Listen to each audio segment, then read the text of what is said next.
How's everyone doing today? Okay, that is not me or your volume. That is your distance from the mic due to your dogs. What? No, it's fine. No, we're good. No, nothing to see here. No, it's fine. Everything is okay. Hi. Hello. How's everyone doing? All right. Greetings. Dutch, what's up? Quack, it's good to see you. OX33, nice to see you as well. Just whatever. West dude, what's up? What's up? All right, welcome everybody. Max? Generic. Good to see you. Generic. It's nothing not generic. It's Oh, rocking. Yeah, you're super generic. It's You what play it is. every single time. Well, I bought one for me, but You bought one for you. I Well, You did. can play it whenever you want then. Play it right now. Quack, no. give Clowntown money for another song. Psh, Have you seen The Escapist 2 yet? Have you seen The Escapist? I have, but right now we should play that. I do have to turn him up. You You know play what? that? He turns himself up. Stand by. I didn't touch myself. Hey, Darafin, how you doing today? Doing well, thanks for asking. Tactics, what's up? Thank you for that resub over on my channel for 5 months. You the best. Tic Tacs. There you go. Tic But Tacs. it's better if you call them Tic Tacs instead of tactics. Tic Live I on do that time. sometimes. Katie Point from Free Charge. Welcome to hey, Kurt's here. Worldwide For the welcome, intro. ladies and gentlemen, to the 80th. Long time coming. I anticipated. Everybody played off, supplicated, unappreciated about you program. The program featured Nickel Talents, Pin Comp State Talents, William Bishop, like ever see both. just get a new Third intro. round draft pick for name later. 3 people, 2 dips, 1 dream. Broadcasting's finest train wreck. Enough about you as Grim Phoenix presentation on YouTube, iTunes, all the other tunes. And now, I just got notified of a sale, and it's not The Escapist. Oh, the Dancing Pants, one and only, drags herself to a computer. Yeah, Shady's here. Hey, Shady. Good morning. Pope For you, Hope, probably. Newbie YouTube, Cavical Hat, GTVD, partnered specialist extraordinaire. He's Heyo. got some time behind the wheel. Multiple-time world record holder, Mr. William Bishop. There we go. Hey, what's up? Everyone's complaining us about audio levels right now. So I bumped you up again, yet again. okay. You're almost. I mean, I don't know. You have so the volume slider is this big, and you have Yeah. this much more to go on it, where everyone else in Discord is down at 25%. Strange. There you go. I mean, I can turn myself up if you want me to. No, hit right there. That should be good enough, right there. Here, I'll do it. I'll turn myself up, guys. Don't you worry. Oh no. I'll turn myself up so hard. I'll turn myself up super hard. Uh-oh. Here you go. Sound as good now? No, go Okay, go back cool. down. You're distorting. You good? No, I'm fine. I can. Can hear you. I can turn myself up. I promise. I If know. want me I know to. you can. There you go. I can turn myself up. You let me know. No, you're good. You're good now. I'm I got good you, now? I got you good in my Am I ear. good before? Yeah, we're good. Can you read me over? Sorry. Content has come in. How copy? Oh my goodness! What? How are you today, Clowntown? I'm doing good. Factorio has been pretty darn good for us. That's good. That's nice. Playing Factorio. We crossed 30 subs the other day. Nice. That's, 30 subs. Oh my 30. god. That is Twitch alone. 30. Right, not including Game Wisp, Not which including you've been Game using Wisp. previously. Shady, you been sick? I'm sorry, Shady. So Shady and Jason were both streaming Cook Cook Serve Serve Delicious Delicious 2 co-op. Dos? Sweet, how is that? It's only local, right? Yeah, it's only local. So the thought is I need to get me a $40 controller so I can put All right. the the USB Right. Xbox controller.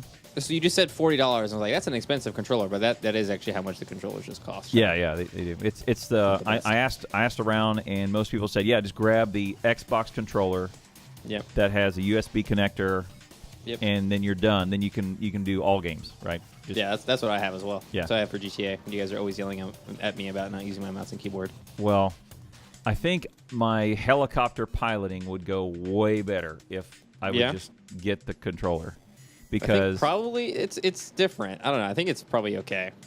Jason and I are doing keyboard and mouse. Yeah, so they're one doing of you keyboard and controls the keyboard, one of you controls the mouse. Mhm. Gross.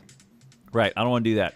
I want my I own. don't want to use a mouse for Cook Serve Delicious. I want my own. And I want Ash to be able to go ding ding ding ding ding ding, ding, and hit. Yeah, the thing. So that's good. Cool. Yeah. So have you seen Escapist 2? No, I haven't. So that's what Okay. you led with. What you got on that? Right. It's the Escapist game is a series of games where you escape from prisons, and there's like player-made prisons. It's kind of like it's Prison Architect, but you're the prisoner. Right. And I think it'd be a really fun co-op game to do. I'm gonna probably be playing it with Quack this Sunday. Oh, cool. Something like that. Because Quack purchased it for me. I don't know how expensive it is, but I think it could have like a ton of players. So maybe look into it. We always plan to play games together, but we never do. I we think play Talisman. You just want to play Talisman today instead of doing EAY? No. No? Okay. Well, I mean, yeah, but no. Yeah? No? We could do a Talisman EAY. So I have a new board game also. The most expensive board game I've ever purchased by far was like $80. Can I guess? Because shipping is... Yeah, go ahead. Sellers Catan? No. I Okay. have that board game also, but that was not an $80 board game. All right. Another guess? You get 3? I don't know any other board games. Talisman? Talisman? Okay, Talisman. Now think of another thing I really like. I just made your face real big. Runner? Speed Runner? Net No. Runner. No. Wasn't That's that- an interesting one. Was that a though, board but game? No. Is that a board game? Why am I big suddenly? No, that's not a board game. I pulled up- Warhammer. Good guess, West dude, but no. Oh, Warhammer. Yeah. That's my That's a only good other one. guess. I don't know any board. I'm not An XCOM board game I got. You got an The XCOM board game? An XCOM board game. It is a 1 to 4 player board game where you play it against the aliens, who is the AI kind of. And it's really fun actually. I like it a lot. I don't think I'll ever be able to record anything for you guys because it's pretty complicated, but it's pretty fun. I've been playing that a lot. It's really nice you can play it single player, so I've gotten to learn the game before I get to play with everybody. I think Ashley and I have played through one game and we won. It's very tough.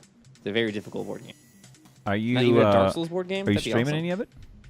No, well, it's a board game, so I need like all kinds of setup and stuff to do that. I need to move all of this stuff. Well, not all of it. Some of this stuff into like the living room and record from there. It would be interesting. I think the best bet for it would honestly be to record it and then cast over it, Right. rather than record it, do it, and then also cast it then. Well, it could be possible. I had Escapists 1 on my you do? wish list for Yeah, a I while. missed this. Okay. And I think it EAY went on. board game win. Content and I should meet up at some point. Yeah, I'm working on that. West dude, buy me a push-up camera.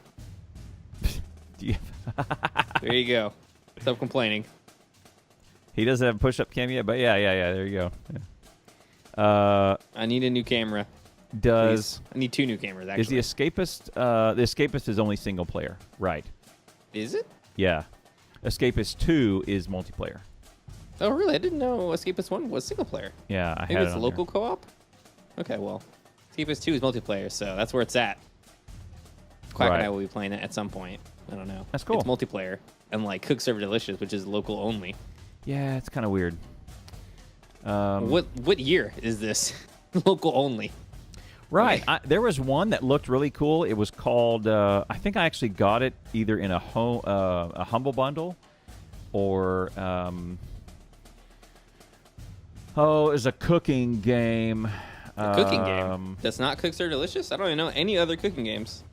Right. It was. Let's see if I can find it. Someone will come in and tell me what. There's so many what it games was. on my list and on my wish list that I have both no intention to its current _year that I both have no intention of playing or ever buying. Right. Overcooked? Overcooked. Oh, is Yes. that the I think I know that. It's not really a cooking game. It's like a 4-player controller kind of cooperation game, I would say. Where you're Yeah. like you can be a little guy and you dash around and you have to serve the dishes and stuff. Yes. Yeah. okay. And it is also local only. Thank you for we get- whatever just happened. Quack Hang just on. gave us $10 $10, to buy a man. less terrible horseman. To buy a less terrible intro song, Get Good. Wrecked. Now you have to do it. He gave you guess- $10 to do it. You I could guess I gotta definitely go- do it I on guess I have to Fiverr. go buy You have it. to- Gotta go we buy a literally song. need another song, guys. Put some hearts in chat for Quack. guess- The $10. 25% of that goes to Ash's college fund, right? No? Do we do that from here, or is it just goes No, to screw your... that kid. This is mine. Okay, so 50% goes to Blake and 50% goes to me. Thank you very much. For, You're for awesome. this effort, we'll just go grab us a good song. How about that? Thank you, Quack. Jason and I may have caused a fight with that game. What, you get like 2 Right. other people to like break up? Overcooked, right? It's a 4-player, but it's the vision for them is to everyone gets on the couch with 4 controllers and go skate and go Right. That's the vision for them. Yeah, is go Play sit on together. the couch. They have no, and I read on it, that they have no intention of making it net over online type of play. Oh, what? So That's strange. Okay, so I see why you brought that up now. It's another game that just doesn't have that kind of okay, well, that's weird. That, right, but it was integration. an intentional. That's not our vision for what's supposed to happen. What's supposed to happen is elbowing and yelling. Right, and that's our vision for the game. And good what are you times. doing, And, hey, Snack? what are you doing? Hey, give me the thing. And all that sort of stuff. That interaction is which is the supposed fun to part happen. of that kind of game. Yeah, Right, because right. that's exactly what you're looking for. Yeah, I guess if it was multiplayer online, it doesn't quite work. That's why I don't play Settlers of Catan online too, because everyone is like the mindset is incorrect. We're not sitting around a table sharing some drinks and having fun and laughing. We're trying to win a game of Catan, and that's kind of wrong.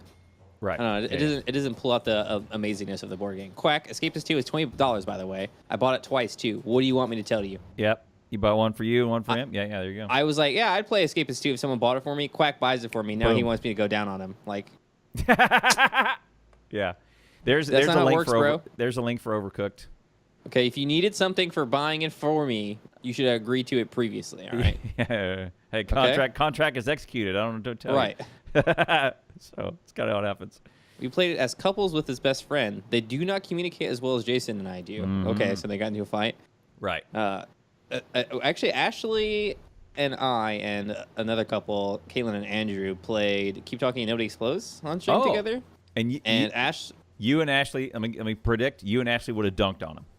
Oh, I mean, we did amazing at everything except one specific task, which is like, do you remember the maze task? Yes. Where we had to go down one. That one we could not do together because the way that we looked at it, the spatial recognition for us was just incorrect. We just couldn't communicate with each other on that one. Right. Other than that, we were totally fine. Right. What do I get if I stay subscribed? My eternal love, Kurt. Right. Yeah, so that one, it's all relative to where you start out. Right. I'm at 1.5, and then you go up 2. There's a lot of things that can go right wrong 2. when down communicating 1. it, which is probably it's on the Keep Talking Nobody Explodes game in the first place, right? Right. Quack, you're going to try to sabotage my escape the whole time, though? That's fine. We'll never escape. I mean, even if we play the starter level, we'll never escape. So the point of Escapist 2 is to escape prison. You can, like, dig out. You can dress as a civilian and, like, walk out. There's lots of different ways to get out. Right. So I assume multiplayer is a mixture of messing with each other and trying to escape together. Is it one is the prison, one is the warden, and the other one is the escapee? Ooh, that would be interesting, but no, everyone is the escapee. Or everyone's the escapee. Okay. Do we get things for saying subscribe? Nope, Zorro. If you did, you'd get all the things anyway. Yeah, you win all the things, Zoro. Yeah, all the things. Right, you got all of them. Got every single one. That seems good. All right, I'm gonna put Escapist back on my wish lists for this. I may whenever you do Escapist 2. Escapist 2. This Sunday, at some point, probably late. All right, let me ask this question: is your sleep schedule back? Has it finally just come all the way back around and now it's normal? I did wake up at a reasonable time today. I think I woke up at 9 a.m. today. So yeah, it usually takes a while to reset to get back to where it's at. You just eventually get up later and later and later until I get up in the morning. And you get up in the morning. Exactly. That's what happens to me. So I've been streaming at midnight and stuff. Well, not midnight, obviously. Like a 10. I'll start a stream and I'll stream until the morning and then I'll go to bed. Right. But now we've come full circle now. Yep. Well, I'll be this is my stream today probably, and then I'll be up tomorrow morning and streaming again. I don't know what I want to stream right now. I've got Total Warhammer 2. I've got XCOM. I'm getting ready to get back into some Terraria. Whatever's convenient for me, I can work around you as much as possible. We got nothing going on, Quack? Mm-hmm. I mean, I guess I'll just be on tomorrow at some point today. Yeah. Late. That's a better schedule than lately. Yeah. I had to give up on having a schedule. I just can't do it. You sure you can? Schedules are too tough. You totally can. Okay. I'm okay. Can and willing to. Right. Different things. Okay. Now, all right. Now we're talking. Right. Finally, more Terraria. I could, man. See, I as a streamer, I want to have a day where I play Terraria. But anytime I do a mandatory, I have to do something that day. I'm like, no, I don't want to do it. Right. You can't make me. I'm not in the army anymore. I do what I want. I do what I want. Yeah. I don't want to do that. Look at that energy coming right back. I'm a great binge streamer, though. And by the way, you're the boss, and you're telling yourself no. Yeah. No. Hey, No. screw you. You can't tell me what to do. No, you can't tell me what to do. Hey, no. okay. Look, bro, back off. Hey, I'm just trying Streaming to every day is a schedule, right? I suppose I do stream every day. I know a lot of streamers who don't even stream 3 times a week. So I guess I shouldn't feel too bad about only doing like 2 hours or 4 hours in a day.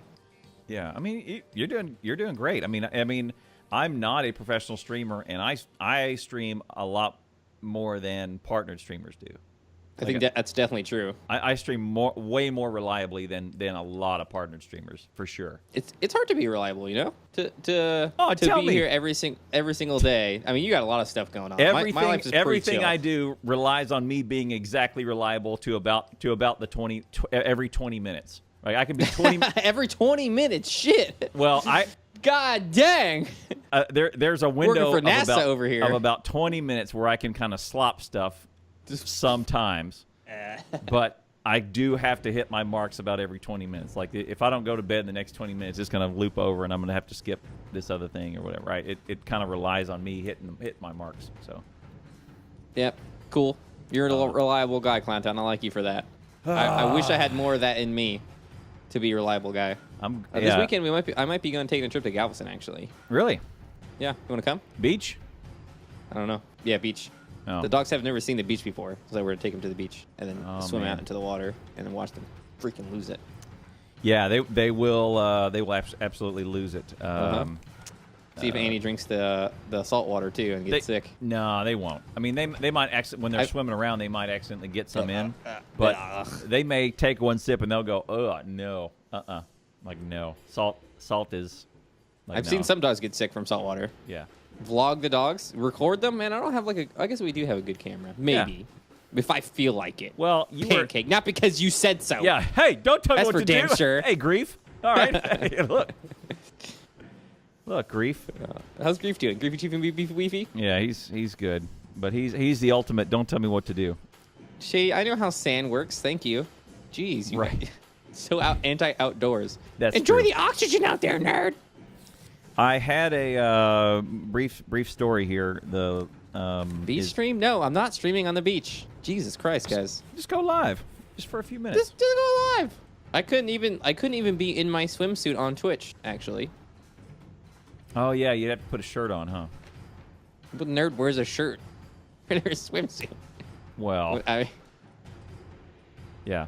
Just saying. All right. Do you go to the pool, jump in the pool with a shirt on? Oh no, I rock a Speedo. What are you talking about? Oh yeah, heck yeah, Clowntown. You got the confidence, baby. Hey, camera Do you ready. like shave or anything? Camera- Oh yeah, okay. Camera. Okay, you know my policy. At all times, camera ready. See. Camera ready at all times. That's it. Stream my face for 5 seconds. 1, Pancake, you wouldn't even be there. 2, that'd be boring.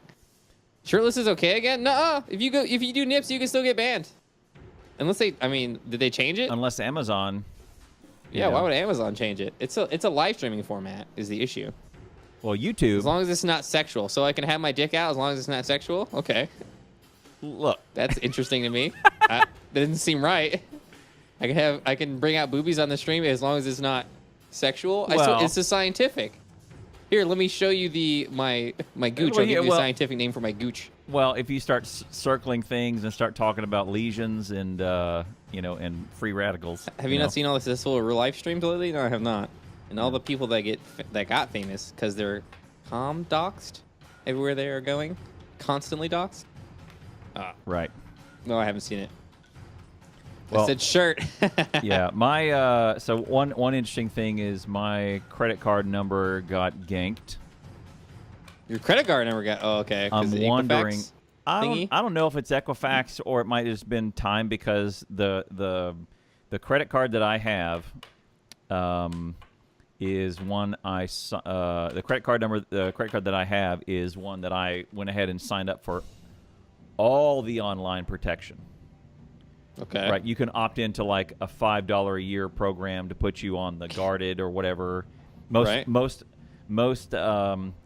it's the one that I use online. I don't use I have a debit card and a credit card. I never use a debit card online, if at all ever possible.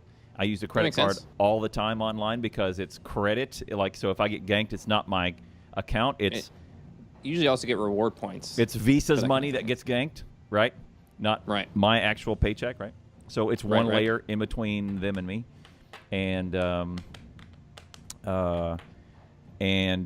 this credit card got ganked, so I had to get a new one. So now that's I have about 20 different things I gotta go all update, like Amazon and iTunes, and all the things that I use the credit once a year payment or the $2 a month payment, or whatever I sign up for, which is not much.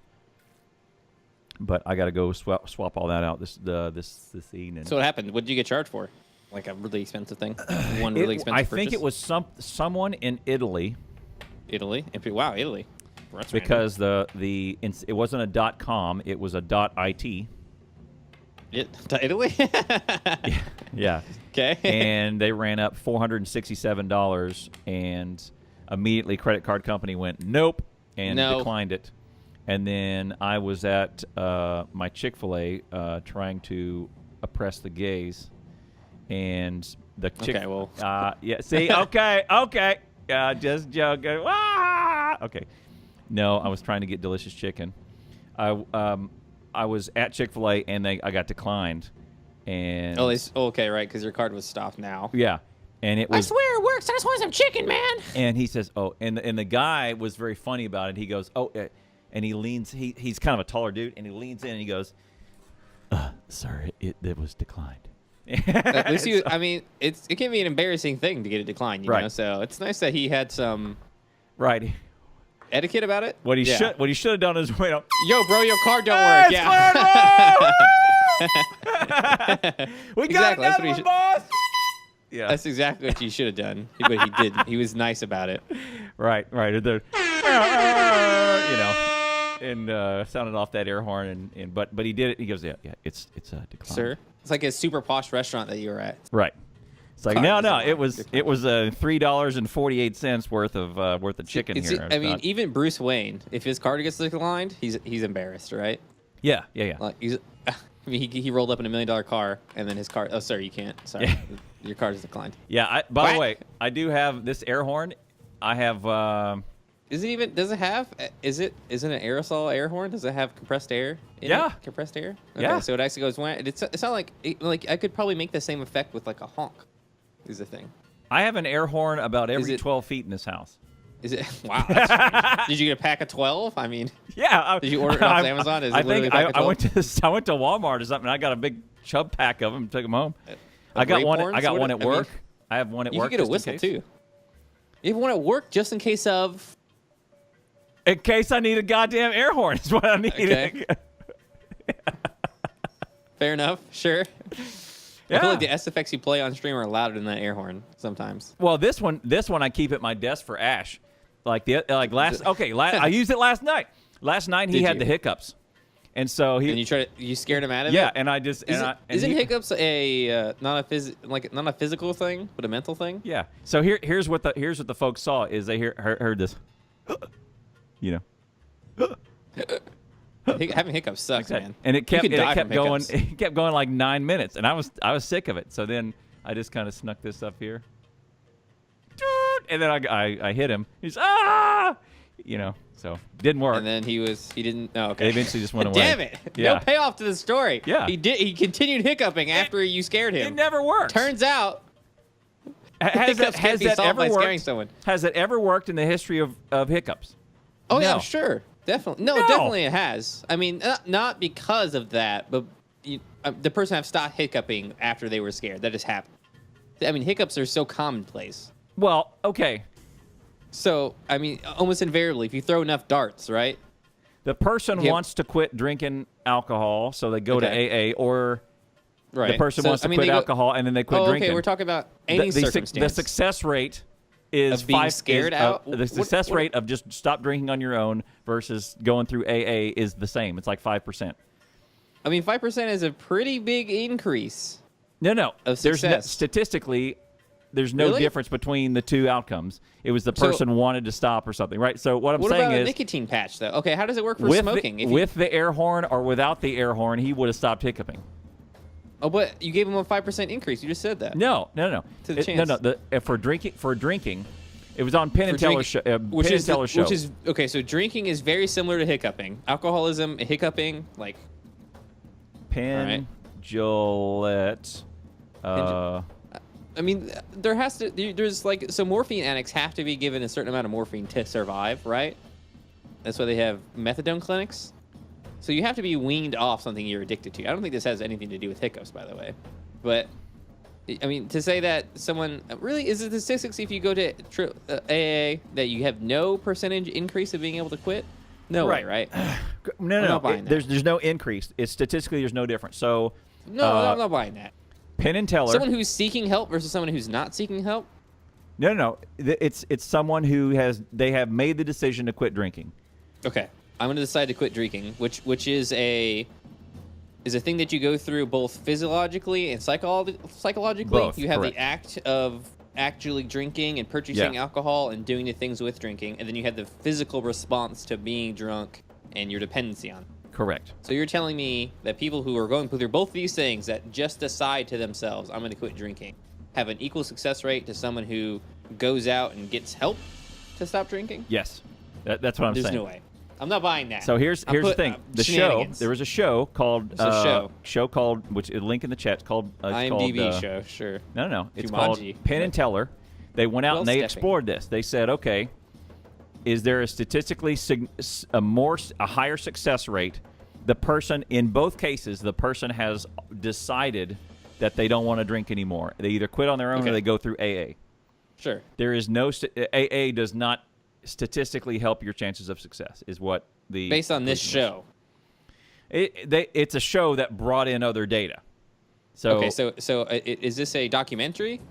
It's like it is a documentary. Okay. Yeah. So it's like little mini episodes of these little things, and and what he does is it's like it's kind of like MythBusters for the human condition. For AA in particular, Alcoholics Anonymous in particular. It's kind of Penn Jillette. Yeah, it's like Adam Ruins Everything. It's another one where, okay, let's really look in. Adam Ruins Everything. Right. Have you seen that show, or have you seen Adam Ruins Everything? No, I have not. That's a great name for something, though. Yeah, and it's something like where someone says, all right, he plays a political speech, says, we're going to build the wall and we're going to keep the illegal immigrants out of here, and then Adam comes in and he goes, actually, the statistics are that there already is a wall coming to do most of them, and most of them come here legally via plane. So a wall wouldn't really help that, now would it? And no, most of the visa, a really tall wall, right. a plane blocking wall, Clowntown. Right. So it's somewhere where he brings in a bunch of statistics and kind of ruins the common, or blows it out of the water, the common misconception. So he's thinking, actually, you'll find that immigration is generally from Europe, not from Mexico. Exactly the guy. Actually, and that's why he named it Adam Ruins Everything, is because he kind of ruins your vibe of, hey, you're getting all charged up for this one thing, and man, bandwagon. We're gonna keep those illegals out. We're gonna build this wall, and actually, you'll find if you do some cursory research that your hypothesis is incorrect. Right. Same thing with Penn Jillette is that he comes in and says, okay, well let's look at the data. Let's look at people going that, what are the government statistics on people who quit or whatever? What these statistics on people who go through AA to they quit? quit alcohol. Were they? I mean, what do you? So at what point are you an alcoholic? It's like you can put like a number on your dependency, right? Well, there's like there's a difference criteria between a heavyweight and an alcoholic, right? And someone who can drink. Alcoholism is usually defined by two different types of alcoholism, I believe: binge drinking, right, and constant drinking. Right. So binge drinking can be worse. Yes. And I mean, it's like there's a flip flop there of one of them. It's kind of constantly drinking all the time is bad for you. It has a lot of health ramifications. It's hard to do work at that. And binge drinking is I don't drink during the week, but the weekend I get freaking messed up, which is blackout drunk, stuff like that. So those are both kind of bad, and they have different kind of criteria to them. I'd be interested in what like the numbers are for how many drinks you have to have in a week to be considered an alcoholic. But I mean, I've taken one of those tests before, and the really? questions are really. I mean, you probably let me Google this real vague, quick. Is what you'd say? Oh, it's totally vague. I've received a lot of these questions myself for the military health kind of checkups and stuff, Like when we came back from Iraq, and then 6 months after, we both had a checkup. And the common answer for me is I don't do these things, so I don't really know what the if you say like, yeah, I drink 6 beers a day, they're like, oh, you're an alcoholic. Well, I mean, I'm gonna tell you that right now. Let's see, NCADD, am I an alcoholic self-test? All right, here we go. Oh, sweet. Do you have to pee on a stick? No. Do you try to avoid family or close friends while you drink? Okay, so this is asking you some psychological stuff behind your drinking. Right. Is drinking a solo activity or a social activity? Right. Do you drink heavily when you're disappointed or under pressure or have a quarrel with someone? Well, what's heavily? And these are yes or no. There's not a sliding scale or whatever. I see. And then probably when you get down to the end, it's like if you've answered, there's 50 questions. If you've answered yes to 25 of these. No, to 7 of them, you may be an alcoholic. It's time for you to get help. Okay. It's like, wait a second. Okay, so West Dude says alcoholism is kind of like insomnia. If you suffer any negative effects from your drinking, then you're an alcoholic, self-defined. Correct. Right. If you can't sleep, you're an insomniac. Right. So and that's the definition of it, is that Or you have insomnia. I may only have 2 drinks a day, which is which may never put me under the legal limit, but if it has impact on some other aspect of my life that starts and you can't stop, right? You're incapable of not having those 2 drinks a day. Then I may be an alcoholic. Whereas you could binge drink every weekend and it's not a problem, right? Because you have this great time, and you're this great guy.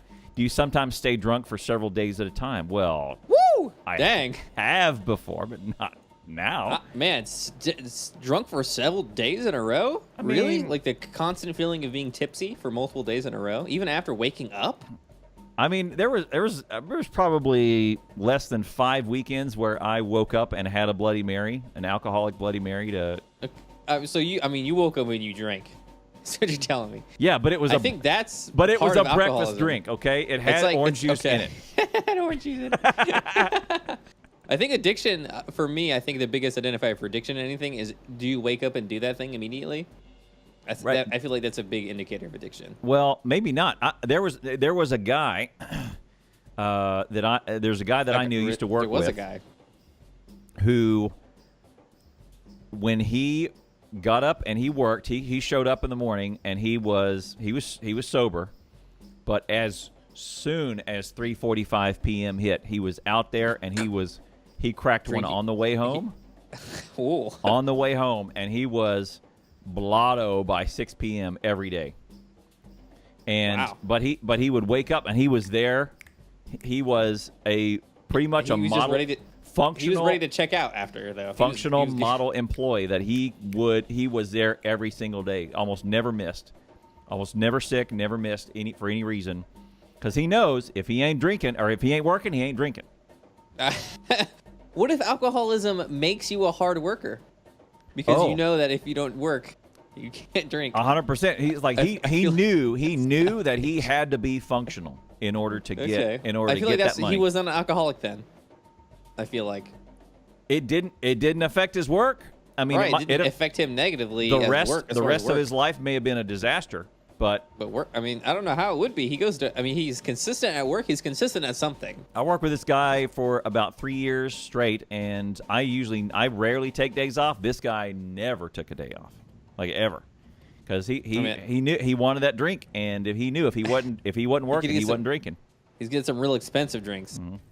Wes, dude, you shouldn't ever be blackout drunk. If you can't remember 2 days of your life, who knows what happened to you? Okay. Well, if there's there was one issue where if we ever had to call, his name was Carl. If we ever had to call Carl, like to ask a question at 5:30, so he knocked off at 3:45 every day. But it's Carl. If we had to hit him up on the cell phone, or he had to come back to the office for any reason, he was not going to be in a condition to come back to the office. Okay. Interesting. So he had a lot, like if there was a thing, right? If a thing happened, a thing happens that was a non-standard thing, but a non-standard thing. You're right. From 7 a.m. to 3:45 p.m. he was model citizen. Like he was on it. Okay. But anything after outside, that- anything outside of that, no, thank you, no, thank you. Right?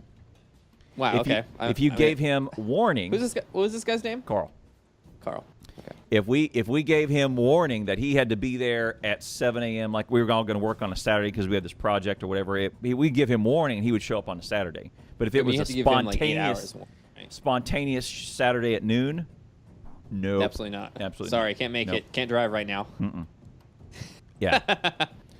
No, There it I think is. that's actually a pretty common thing. If it's your day off and you're not doing anything, I think a lot of people are impaired, probably, some way. Oh, maybe. What do you think? What Yeah. time is acceptable for you to open up a drink? Obviously, you don't care. In the Right. morning is fine too.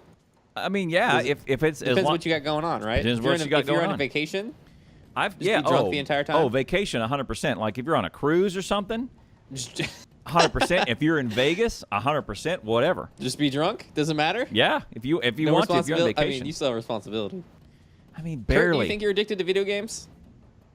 Barely responsible in Vegas and barely responsible on a cruise. responsible. Like your responsibility on a cruise is to, one, don't barf on any of the other patrons, and two, don't fall overboard. Like, I that's feel like don't fall overboard. What happens if you fall overboard? I mean, they have to come get bad, you, right? bad stuff. They got to stop. There's horns that go right. off, and they got to stop. And all that. Yeah, Wow. Yeah, that's pretty bad. yeah. There's a So- German saying, "Kein Bier vor Bier." No beer before four. No beer, kein Bier vor wir. Yeah. Addicted to media, I would say. So this stuff. So for What, me, like, yeah, I kind of feel that, Kurt. So like, if we were to be done here, I will pretty much immediately, if I'm gonna go cook food or whatever I'm gonna do, I'm gonna take my phone with me, Uh-huh. and I'm probably gonna have something on, like a podcast. Not probably. I mean, a podcast is pretty likely because I'm not looking at. I'll have something on. How much time a day do you spend with like no input? Oh, I can't even. well, work. Maybe 10 minutes today, for me. I've gotten a habit. I was in a habit for a while of driving to work in silence. See, when I drove, I did that sometimes too. Not Right. very often, but sometimes. And I Mostly would just because I didn't prepare anything for the trip. right. Oh no. This is like I mean I've got my phone there. I can jam out to some Zeppelin or I can throw on I don't like show. touching my phone while I'm in my car, though. No. I mean I Freaks can me out, man. I can hook it up. And Don't do it. I can set up a playlist or something and then go. I turn Distracted the car on. driving. No. You can set it up. So here's what I do is when I do that, I back the car out, turn the car on, back it out, Okay. and while I'm sitting in my driveway, I'll hook my phone up, Okay. set it up, and then I set my phone in the dash. It has this little compartment, and then I can just drive and I never look at it. That's good. Yeah, Good for you, Clowntown. yeah. Because for And- me, if there's a song on, I'd skip the song. Change this video. oh really, I'm really? gonna mess with this thing. Yeah. Probably. I do have an aux cable in my car, but Right, I don't know. I'd probably never plug my phone in. right. Well, mine has the car that I got has a phone integrated. Like even on the cheapy Hondas, they have a iPhone. If you plug in an iPhone, it recognizes this as an iPhone, and then the app comes up on the dashboard, and you can do text messages from there, and you can change the music from the dashboard like you would a radio. Oh, but the whole nice. thing's powered by your phone. Oh, cool. That's dope. So, but I mean, and that's that's standard on all, even the crappiest Hondas now, has that integrated. So, Kurt says, first thing I do in the morning is switch my PC on. Kurt, I empathize with that a lot. That's so whenever I move house, the very first thing that I set up, internet, yep, computer. yeah, I had my internet and my computer set up in this house before my bed was set up. right. Before my toiletries were in place. Before my food was ready. Well, I had these things done. I mean, I wasn't hungry. It was a very short period of time. I did those right after. But the priority for me was to have this kind of... I mean, I know it's a work thing for me too, but having the internet is super important. it's been a while since I moved. I think I did. Am I think addicted I to did. internet? I think I Okay. did bed and bathroom and shower first. Before you set up your computer, Yeah. don't worry. If we were moving together, Clowntown, you could have done that, and I would have set the computer. Yeah, we were. Okay, teamwork right I there. would say, yeah. There you go. There's your take the help. If you're an alcoholic, go get yourself some help. But probably the thing is, when you put all that in there, they're going to say, the vagary is. Let me find a vague question here. I almost feel like if you're needing to take this test, you're probably an alcoholic. If Are if you went having on the internet? Are you having more financial, work, school, or family problems as a result of your drinking? That's kind of the crux of it, right? Right. Exactly. Oh, have you like have you Westfield says, sometimes have you sometimes failed to keep promises you made to yourself about controlling or cutting down on your drinking? Yeah. Oh yeah, I do that all the time. Oh, when you're sober, do you sometimes regret things you did or say while drinking? Yeah, I Yeah. definitely. Yeah. Yeah. Do you usually have a reason for the occasions when you drink heavily? Heck yeah, I do. Yeah, definitely. Freaking Tuesday. Woo! Oh, see that? So that one. That one. I like to turn on that one because you gave the non-alcoholic answer, but then you were like, "I always have a reason, baby. Yeah. It's time to drink. I'm alive." Freaking Tuesday. Woo! Have you tried switching brands or drinks following different plans to control your drinking? Yeah. Brands? Yeah. I mean, like, okay. I'm never. Brands I'm never drinking absinthe again. I'm switching to tequila. Have you been having more memory blackouts? Man, if you ever black out from drinking, guys, don't. Man, blacking out. I've blacked out a couple times in my life, and I still look back at those moments as really scary moments. Oh, I think I like blacked not being out. in control of my body. I guess that's not technically right, but that's how it feels on looking back at it. I mean, I've browned out. I haven't blacked out. Like there's a Yeah, but what's the difference? You vaguely remember something that happened. That's so close to blacking out. missing time is different than missing losing time, right? Okay, missing time is different than losing consciousness. I don't. Is it? Blackout is to me is loss of consciousness. Losing time is someone telling me later, Blake, you were awesome. Remember that thing you did? Remember that but that's thing a you brownout did? That too, was because incredible. you lost. That was on if stage. you don't remember it, I did then you not lost do that. time. I did not do that. Yeah, you did. You were incredible. A brownout time's like sounds like a bad time at a truck stop bathroom, Right. or a good time. Yeah. Well, there you go. It depends on who's doing the browning and who's doing the outing. Can you handle more alcohol now than when you first started to drink? Heck yeah, I can. Have you ever been unable to remember a part of the evening, even though your friends say you didn't pass out? That's a brownout. See? That's a brownout. That's still losing time, though. You should not remember that's something that you did. Like I mean, that's a brownout. You have to be right accountable there. for all your actions, right? Right. And okay, then. And I am. So, I just to don't. get you to the point where you literally don't remember what happened, you may as well not have been in control of the situation. No. There's still if you're loss of consciousness and your body is flopped around, like you're lost in consciousness, your body is flopped around, then I may not be responsible. But I can be responsible for my actions yet still functional. And you're losing time here. And able to sing karaoke. You could get into a fist fight with someone in your dream, and you know it's a dream, but your hands are still going, right? Okay. So you can still take actions while unconscious. Not being entirely aware of what's going on is not a prelude to not being able to move around. Yeah, if I beat someone up, I can go to jail, even though I don't remember doing it. If you beat someone up and don't remember doing it, how would you know if you beat them up? Oh, there would be cameras. You browned out and you didn't even know. You're like, man, I got these scratches on my hand. I don't know what happened. I got like a big cut. Right. I got a bruise on my face. What happened? Yeah. You got into a fight because you're an alcoholic. Yeah, maybe. Clown Town, stop browning out. I haven't. Don't lose consciousness for alcohol abuse, guys. It's so long since I've had any Stop poisoning measurable yourself. alcohol. Yeah. Any measurable alcohol, bull. You got alcohol in that cup right now, I bet you. That's how you're dealing with this right now. Water. This is water. No, this is water. Vodka. I tweeted the amount of alcohol I have weekly, and it is a fourth of a glass of wine. A fourth of a glass of wine? What is that, a measurement? Like it's if I tilt the glass back too far. How many shots? It's maybe a shot and a half of wine. And that's it? A month? Yeah. A week, probably. A week? Yeah. Okay. You have planned drinking? You have a shot of it? About injecting it? If we're going to have if the wife is going to pour an alcoholic drink in the evening. She does it then, huh? She's the one who does it? Bro. That's Ashley for me too. Bro. I'll come out and be like, man, all the vodka's gone. She'd be like,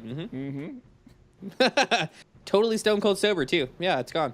I drank it all just now. What's up? Go, Yeah. Yeah.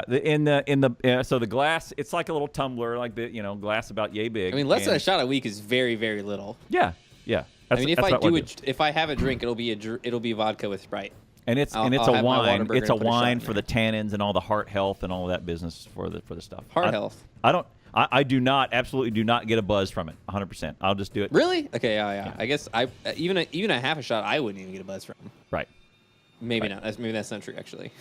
Yeah. Depends. But it's more for the heart health than anything. The else heart like health, that. yeah. You could just have a grape. No, it's different. It's different. Okay. I have grapes. I ate grapes too. Have to have an old grape. I gotta have an old one. Fermented dead grape. You need old grapes. Why is all the rum gone? Why is all the rum gone? That's right. So anyway. We talked about Vegas today. Have you done any looking around for the new Vegas massacre, I would say? I have. I have some stuff on that. So do you? Yeah. So listening to the tapes, when I was listening to the shooting, I was actually listening to the police scanner. Give me your and take. Also some video on the shooting as it was going on that I think it was Monday. Last Monday. Yep. Yeah, Monday. I was up Monday. I was up Sunday night. I think is actually. Mm-hmm. Was it Sunday night? I can't remember. I think it was Sunday night, and I was listening to the police scanner of the Vegas PD and listening to some of the shooting being shot. Illegally modified guns. Illegally modified? I don't know about illegally modified. Legally purchased. All the firearms were. So it was an automatic fire, 100%. Yep. To me, as soon as I heard it, that was automatic gunfire. Yep. Like I 100% identified that instantaneously. Right. Turns out, though, that it wasn't actually automatic gunfire. It was something that I had never actually heard of, a bump stock. Now, I've heard of bump firing. Bump firing is something that's pretty easy to do. It's kind of a weird outcome of the whole firearm thing. So bump firing is basically the trigger being pushed into an object, which triggers the trigger again, which kind of causes an automatic firing circumstance. Because semi-automatic weapons have the potential to be automatic based on how they feed ammo into the firearm. Right. So this bump stock, what it does is it recoils in such a way to encourage the finger of the user to do that activity. Because if you're just doing bump fire by a normal weapon, it's like a feel kind of thing. You can't really aim very well while doing bump fire because the effect of the bump fire is the shuddering of the weapon practically. Yes. It's moving around in a kind of crazy way. So these bump stocks are sold as a legal add-on to any semi-automatic weapon, probably any. Definitely to AR-15s and the commonly purchased firearms on the market. And I had never heard of this. It's weird to me. Like filing your slide down can make a weapon automatic as well. There's a couple of home modifications that you can do to turn a semi-automatic weapon into an automatic weapon if you want to. It's fairly easy to do. These bump stock things are interesting, and that is what the shooter used. Apparently, the guy had 23 firearms in his room, his hotel room. How the hell do you sneak 23 firearms into the one hotel room? I'm glad you asked that question. Right, that's a crazy thing. Like, what are you bringing those in? I mean, no, there's got to be some camera footage of that, 100%, of him bringing every single one of those suckers in. Yes, right? And 23. All right, and then on top of that, so he's in a casino hotel. I think there's a casino on the ground floor of the Mandalay Bay. Mandalay Hotel? Bay. I have been Mandalay in Bay. there. It's across the street from So the Excalibur. it's a casino. Oh, is it? Oh, okay. Yep. So it's a casino. I did He's a 6-year-old white man. Inside garments, I imagine. Yeah. Well, I mean, sneak. He definitely. I mean, he didn't sneak. So if you've never been to a casino before, if you go up on the floors, you cannot. There's no windows. There are windows you can see out, but there is no. You can't open them, and you can't go outside, and you can't go on the roof because people balcony. kill themselves. There's no balcony all the time, and like it's a very common jump to death kind of thing for Vegas. So there's specifically no way you can do that, and they're. Like the windows there are tough too. They're not just glass windows. They're like super difficult to break. I mean, if you were to slam your entire body into one, you might break one. Maybe I would say depends on where you're at and what it's paid for. So this guy broke 2 windows, looking 2 different spots, and we can kind of conjecture from that. He had a really nice. This guy was rich as hell, by the way. Yes. He was like loaded. He's like a wealthy accountant. So I know very little information about him. I've been looking at stuff as it comes out so far. So he broke these windows and he shot into. Actually, don't know who was having a concert or at what concert he actually fired upon. But he ended up wounding. He ended up hitting like 200, 300 people with his guns from the window. He was only I want to say like 150 feet away from the gathering, the crowd he fired on. Yep. And he fired like 1,000 rounds or something like that into the crowd. 1,000 rounds isn't really that much. He did hit a lot of people though. Correct. He was pretty accurate. I mean he was shooting at a really large group of people, and by the time they realized it, he did not have to be accurate. Right. I would like to see. I've watched a lot of shoulder cam footage and police officer footage of this, and I mean, he was shooting at people. I read he wounded 500 plus people. I only know about 350. So if you have any articles you want to share on this, that's fine. It's pretty crazy. It's nuts that he managed to do all these things. And he was a 60-year-old man, Ox said, but I don't know his age. I don't know. I know very little information about this guy. He's 60 years old. Yes. That's I mean, wow. That's not your average shooter. Shooters are usually younger. Yes. Nothing. Okay, so I have a buddy that I talked about this. Nothing fits. Nothing fits. Right. So this guy was 64 years old, and he has a house in Florida. He has a bunch of money. He is not poor. Like, right, he's not, a bunch of money. He sent like $100,000 to his girlfriend in the Philippines before he did this. Right, and he normal conversations with his brother and mother the week before, called up and pneumatic guns. Interesting. Did no big deal. Also, right. not involved religiously. ISIS has taken blame, but ISIS takes credit for everything. That's what you do as a terrorist organization. Someone does a terrorist act, you're like, knows? yeah, that was us. Right? That was us. Yeah, we did that. We did that. You watch out for us. We were okay. So that's pretty common. Every terrorist organization on the planet should be taking credit right now. It's their job. Right. So who knows? So it does not make sense. So here's the thing. 64 years old, non-religious, and everyone describes him as non-passionate, like really dull, even-keeled dude. I mean, he worked in like marketing. He was an accountant, I think. He did. He played poker. He was pretty good at poker. He had a bunch of money. Had a girlfriend. He could move money, whatever. Okay. So the profile, and by the way, older.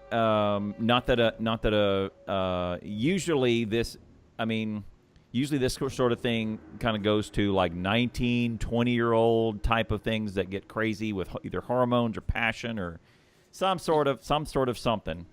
It's usually in the younger spectrum of people. It's usually in the younger spectrum. Does not being make convinced sense. to or wanting to do these things themselves. Also, if he's doing something crazy like this, no manifesto, or no memo, no diary, no nothing. That's super not standard. Also, normally these guys have a pretty articulate point, a reason, message, thing they a want to message do. they're sending. Nope, none of that. Okay.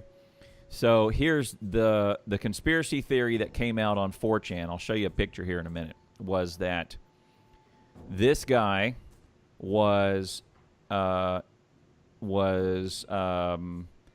FBI approached him about doing some gun deals with the FBI. Oh yes, to try and help. Have you seen that? To try and help with get ISIS. Well, ISIS gets wind of it, and then the theory is that ISIS actually does pull all this off with the guns, shoot him, actually kill him, do all of the shooting, and then leave and frame him before they get there, right? And so ISIS actually does do the thing. The other thing is that this guy apparently had cameras looking at the hallways, and he was live streaming. And this was being live streamed to a server off U.S. soil. Interesting. I know he bought cameras and brought them in. He also injured a security guard at the hotel. Something. Or maybe... He actively shot a security guard at the hotel. He fired like 200 rounds at him. Okay. He did? Yeah, he did. Okay, so that is there witnesses of that security guard? The security guard survived, yeah. And he says, okay, yeah, this guy Steven shot me. I don't know if he said Steven shot me, but it would be... I think that testimony would be crucial for this kind of inquiry. Because if he said, yeah, that guy shot at me, then there would be, or that guy. No, that was not that same guy who shot at me. Right. Right. So the other interesting thing was that night, police said he acted alone, but he had room service. He did have room service for 2 in particular. It was marked. Ordered 2 Right. Pepsis. Right. Just the idea that he acted alone in this at all is no. Right. Yeah, I mean it's dangerous to have an accomplice, and a lot of these guys don't want to have an accomplice because the accomplice will sell them out a lot of the time. Yep. But generally they do because coordination, right? Makes sense. Right. All right. And you have to. And if you're doing that much lifting of all these heavy guns. By the way, guys, ammo. Guns is heavy. Ammo is so heavy. Super heavy. It's super heavy. Like if God forbid my dad ever passes away, there is no way my mom is going to be able to lift all the crap that he has for hunting and all that. I mean, it's going to take some time at the very least. Yeah, it's going to take some time to do that. And cameras all over by that, right? He ordered 2 Pepsis. So the theory is that ISIS got wind of this guy working for the FBI. They did this horrible thing and framed him. And then ISIS taking credit for this is actually real. Here's the other one that I found that is interesting. Here's another one, but this is one that I saw in terms of conspiracy theories that I'm less likely to believe. The picture says memory is a weird thing, and audible stuff is a weird thing. This woman on Facebook says Paris Casino had an active shooting as well. I work there. I don't understand why they are not saying the truth. I literally ran for my life. Just got home. Why won't the media report on the other hotels? I saw 2 gunmen in the Miracle Mile shops with my own eyes. We had to run out. Right. In the very beginning of the reports, 2 gunmen. There was multiple. There's tons. No, there's a bunch. There's 4. Bunch of them. Right. Is what I was hearing very, very initially on Twitter. Right. It's a bunch of shootings.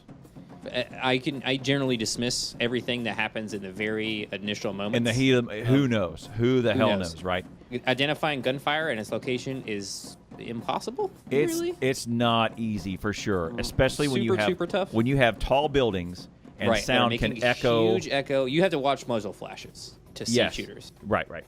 And it could have been like Vegas has a ton of unmarked cops and unmarked security that if they guys running around with guns. Or they may be in a suit, or they may be in a different outfit, but then when there's an incident, they pull out guns and go run to whatever it is because they are security, or because if Paris gets winds that there's an attack at the Mandalay Bay, Paris goes into yellow mode and says, okay, battle stations, we're going to be ready for whatever happens. And then the unmarked guys pull out guns and we go get to our battle stations. That could have very well happened, right? Right. That makes sense to me, actually. I mean, just seeing someone with a gun is, during a shooting circumstance, you're like, that guy's shooting at people. Right. Maybe not. Maybe he's an unmarked or undercover, right? So who knows? It's impossible, in fact, to identify friendly from foe in these circumstances. Right. So that is very dismissed, right? Here's the other one that I found. This was posted from September 11th, oddly enough, 5 a.m. 4chan server time.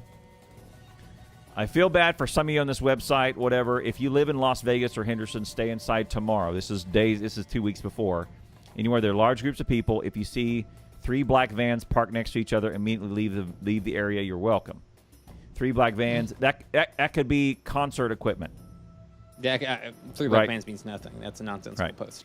It's called High Incident Project. They want to make the American public think that places with extremely high security aren't safe. Vegas is a place with extremely high security, right? Trying to create more regulations. You see laws proposed within the next few years to put up more metal detectors and security devices. Media and politicians will be saying that places need lots of police and even need even more police. I can't guarantee anything will happen tomorrow, but Vegas is on their minds. Third post a little while later. This is all within 20 minutes of each other. All within an hour. If their plan is successful, the state of Nevada will pass a law in the future making all casinos have mandatory metal detectors and backscatter machines. A backscatter machine is one where you have to do this, and it's like the airport. You put your hands up on a deal, and it goes zzz, zzz. It's a it X-ray. It's full body X-ray. I've never heard of I've never heard them called a backscatter machine, but that's apparently what it is. And soon after, federal law will be passed to put these machines in universities, high schools, federal buildings, you name it. OSI Systems and Chertoff are the main producers of these machines. Sometime around 2020, Chertoff and OSI will merge into a single company. After they merge, the owners will sell off all their stock and make billions in profit. Mr. Chertoff has been in contact with the Sheldon Adelson. Mr. Adelson will become a huge sponsor of these machines, and he will be the first to put them in his casinos when the law passes. This is my last message for now. Don't make me speak anytime soon. So, Curious. You buy... So this conspiracy theory says that this is a setup incident for the price of a bunch of guns and a patsy. No, probably not. I mean, so let's see, a bunch of guns and the ammo that was fired. I mean, that's maybe $10,000 tops. Right. Which this guy could afford. Maybe he was. Who knows? I mean, the brother didn't say he was a gun collector or not. He, whatever it is. False flag, right? But this is a false flag operation where it's like the theory goes is that in order to get into war, you have to put up a false flag and have the enemy, which is you, attack yourself, so that now you're ready to go to war against this enemy that never really attacked you and whatever, right? Right. So that's the other one is that. It's an interesting idea. And so if I'm a billion, it's very easy to backtrack and always do these kind of things where this event was intended to do this thing. So that doesn't mean it's caused. I don't know. Right. So it's kind of hard. It's too easy to get away with this kind of stuff and just make a statement like this. Right. And 3 black vans. Right. That's like it's kind of defines all of this for me. Interesting though that if that's after the fact, then I get it. This is before the fact, which we go, hey, wait a second. Well, it's but very, think of the very entirety close, of the body of information on the internet, rather than just that this happened prior to. Right. There's so much stuff that has been said. At some point, Nostradamus was right about a ton of things, right? Yeah. Because he made a lot of predictions, like thousands and thousands of predictions that he wrote down. Right. So you get right. They throw enough darts, as always. Right. But it is not impossible because there's Operation Northwoods, which was a false flag that was proposed against Cuba, where the DOD. I mean, this is all documented. This is not theory. This is actual memos from the CIA, where the government in '62 was going to go do a false flag operation. Cuba was going to invade some civilian and military targets, or make it look like Cuba was going to invade. Right. And they were going to set them up. They were going to set them up, right? You need a patsy. You need an event. Yeah, I feel like that is. I don't know. Is that a reasonable thing to think? Could have gotten a better patsy than this, which is my own thing. If like a 60-year-old, why a 60-year-old though? A 64-year-old, wealthy, strange. Dispassionate. I would have thought any other target. If I'm going to shoot the guy in the head anyway, I'm going to get a guy who's into it in the first place. If I want to go into Syria or any other, get some more oil and minerals and all the stuff that we've gotten, guys, definitely. Guys, make it a Muslim. We're going to make pick it a Muslim, right? Don't make it a 64-year-old white atheist, right? I mean, we have a ton of money to put into this, so. Right. Why not get a different guy, right? So even this conspiracy theory doesn't fit.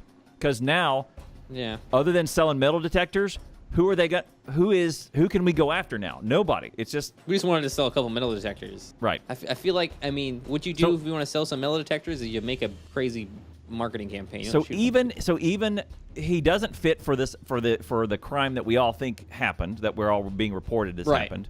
He doesn't I agree with that. He doesn't fit for that in the first place. He doesn't fit for the crime that's being reported, which is a mass shooter. He doesn't fit that profile. He also doesn't fit for a false flag operation, right?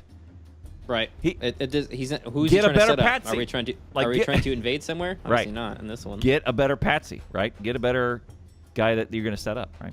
How far would you go for a few $1 billion? Well, the patsy doesn't get paid in this case. He gets shot. He gets shot, right? Right. So, I mean, if it was, hey, do you want a few $1 billion?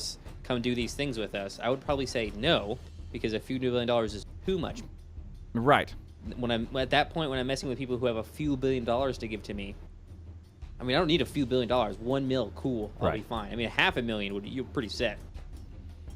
I mean, the patsy never gets away on this one, right? He always.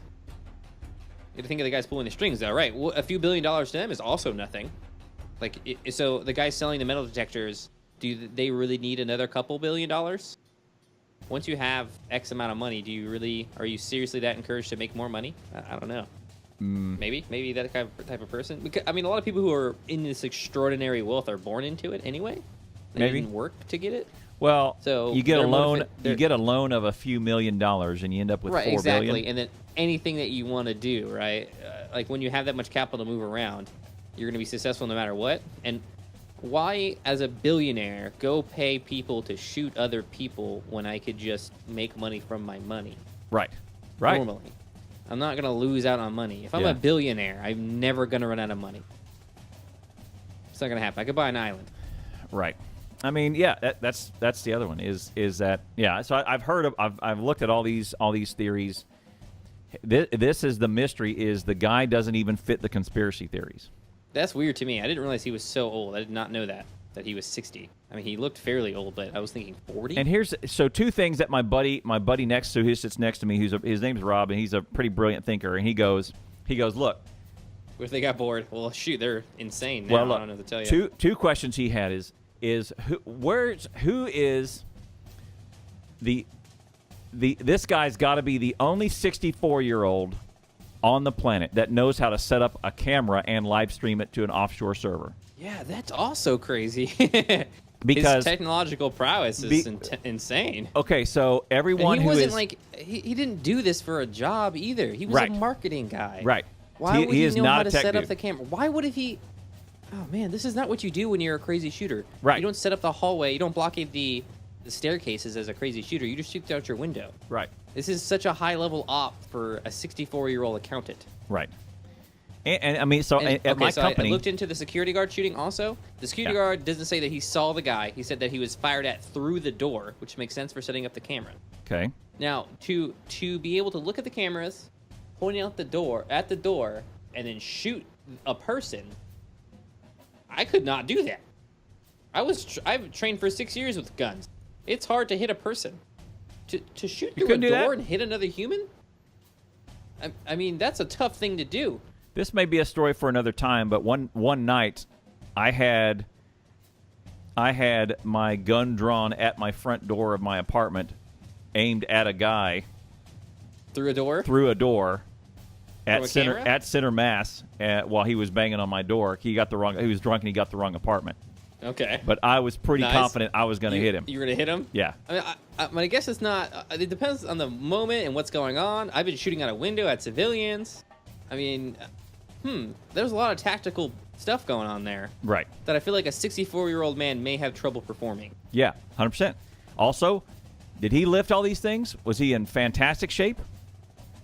He could have been in okay shape. 23 guns, though. Why Yeah. 23? And all Why that not ammo. one? All that ammo, right? Why not one gun and a bunch of ammo? Why Right. not two guns? Yeah, that's where the shooters- gun running theory comes in, that he was working with FBI and a deal went south, right? It's so many guns. Oh, yeah. Well, The other thing is Nevada has one of the most lax gun selling and buying laws. right. They have lots of really open laws about Lots of open laws, about like stuff. especially not just for people, but for dealers, for gun dealers. It is the most lax state in the union for gun selling and gun buying.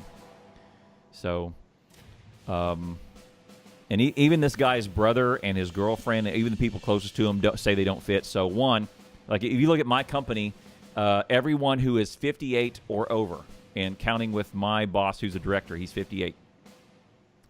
He's worked in IT all his life.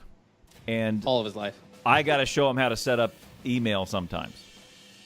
Not you mean he couldn't put a bunch of cameras up and then link it to an offshore server? There that he is could stream no goddamn way No? he knows where to even put the IP address in. it to? Just before he started his mass shooting spree? Right. Like, there's no way. And that is true of every director level and up who is 50-something or older, right? Could not do what I do. Could not do what me and Rob do, right? The other one is the other thing that I was thinking about if this guy didn't fit is, how the hell did he lift all that ammo up there? The Right? ammo is the big thing. I mean, he shot a lot of rounds. There's a lot of rounds, and ammo's heavy. Like it's heavy. metal. You're carrying metal. It's metal. You're right. It's just pure metal. So then you go to his brother and you say, "Hey, why did he wire all this cash off?" There is an interview with his brother also. Yes, Right. the cash thing is, And I think, a big important piece of evidence well, here. the brother goes, "No, we're wealthy. That's what we do." He says, Yeah, fair. It may be, $10,000 or $100,000 may be a big thing to everybody else. I'm sorry that it is, but it's kind of not a big thing for us. We can move money because we have a bunch of money. So his brother did do an interview, and I have not watched it yet. I was getting to that. And the brother So you can was find that. completely dumbfounded, which That's what I read about the interview, that he was just like, what? he says But that's normally how it is Yeah, at the same yeah. time. I don't think that's a talking point, really. Right. Because what you're my, not my gonna husband what was you're- a mass murderer. right. I was Yeah. married to him for 24 years. What you're not going to do, what's not going to happen is, I knew I should have said something. Right. Almost in that. That very will never rarely come out happens. because now you're implicating yourself as, Right. oh, As you I knew had about an this going on. opportunity. I could have stopped it. I could have called the cops or whatever. Right. And I don't think in this case there was that. I don't think there was. Yeah. What's his name? Right. Sorry, I forget. Steven. Whatever his name is. Steven? Yeah. I don't think. I knew Steven was gonna knock out 2 windows and start shooting people. Right. You're muted, I think. No, am I? Oh, there you go. No, I was whispering. Oh, Breaking out 2 windows and shooting at people at 64 years old is what I whispered. right. That's madness. I don't understand this. This is crazy. Yeah, nothing. I hope that is more the craziest thing. information. Nothing fits. Nothing fits this thing. 200 plus. It doesn't. It's 58, I think, killed, and 200 Right. plus. I think it's 58.